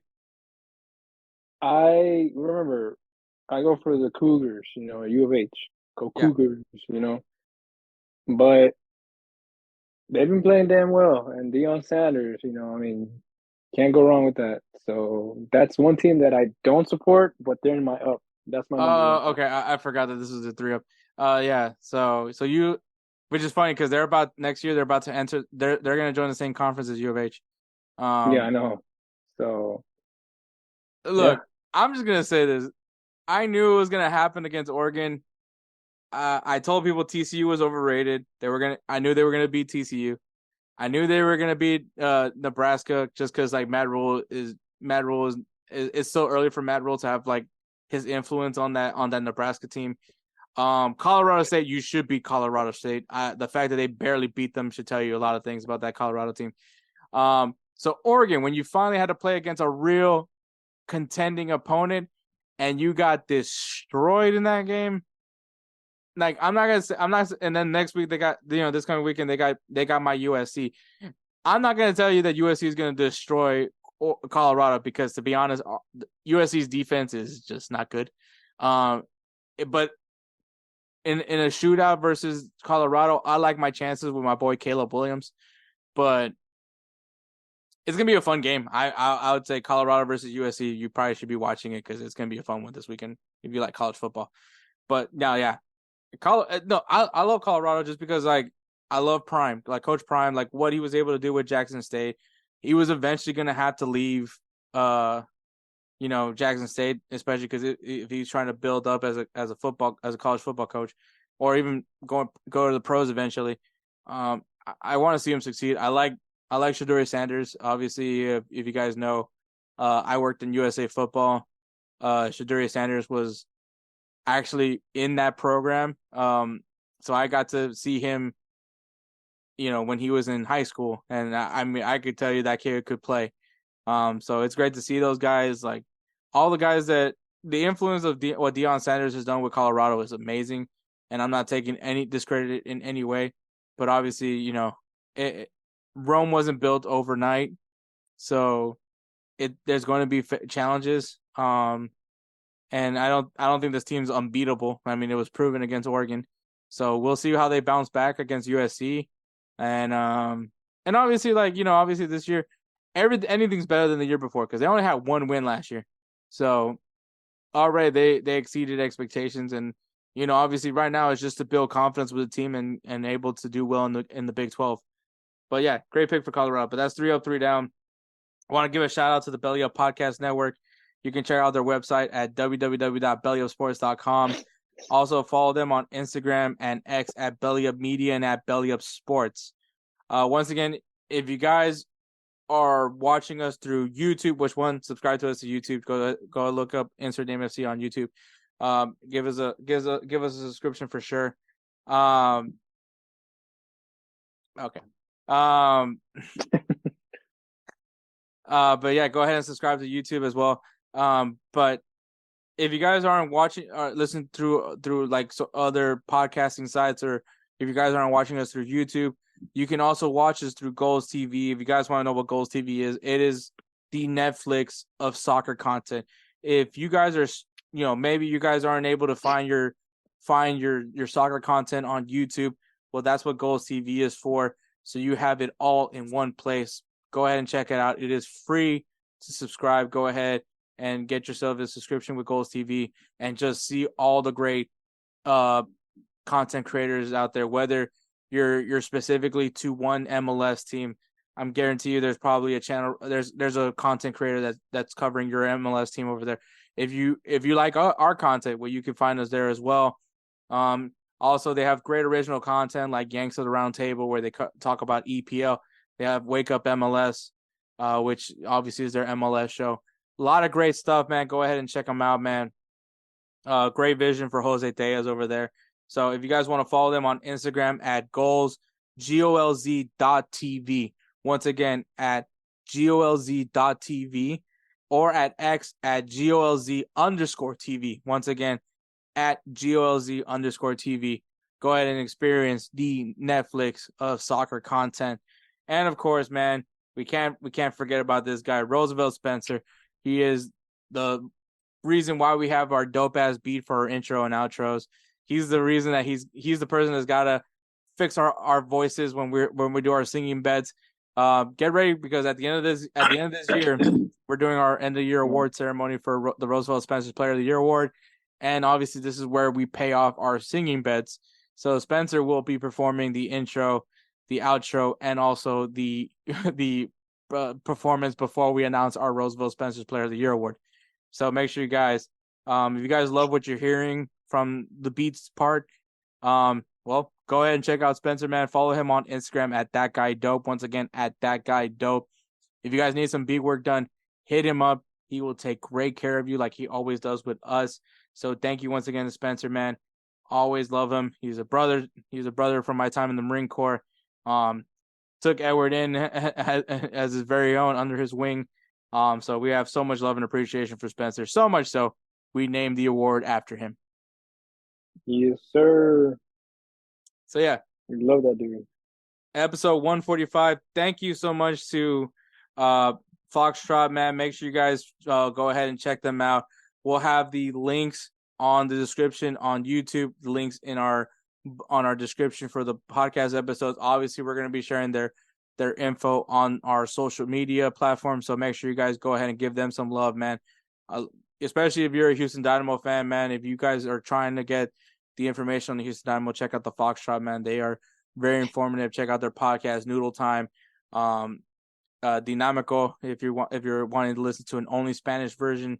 Lots of great stuff right there, man. Keep supporting guys like Andres Naranjo, man.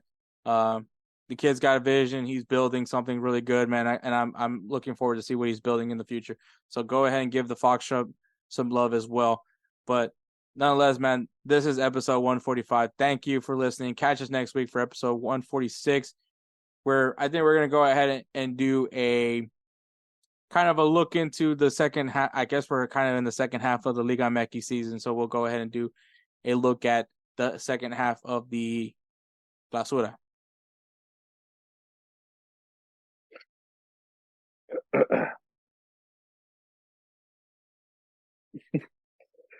Thanks so much for listening. Catch us next week for episode 145. No, I lost my voice real quick, dude. Took a chug of water real quick. It went the other way. It went the other way. Shit. Take care, guys.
I don't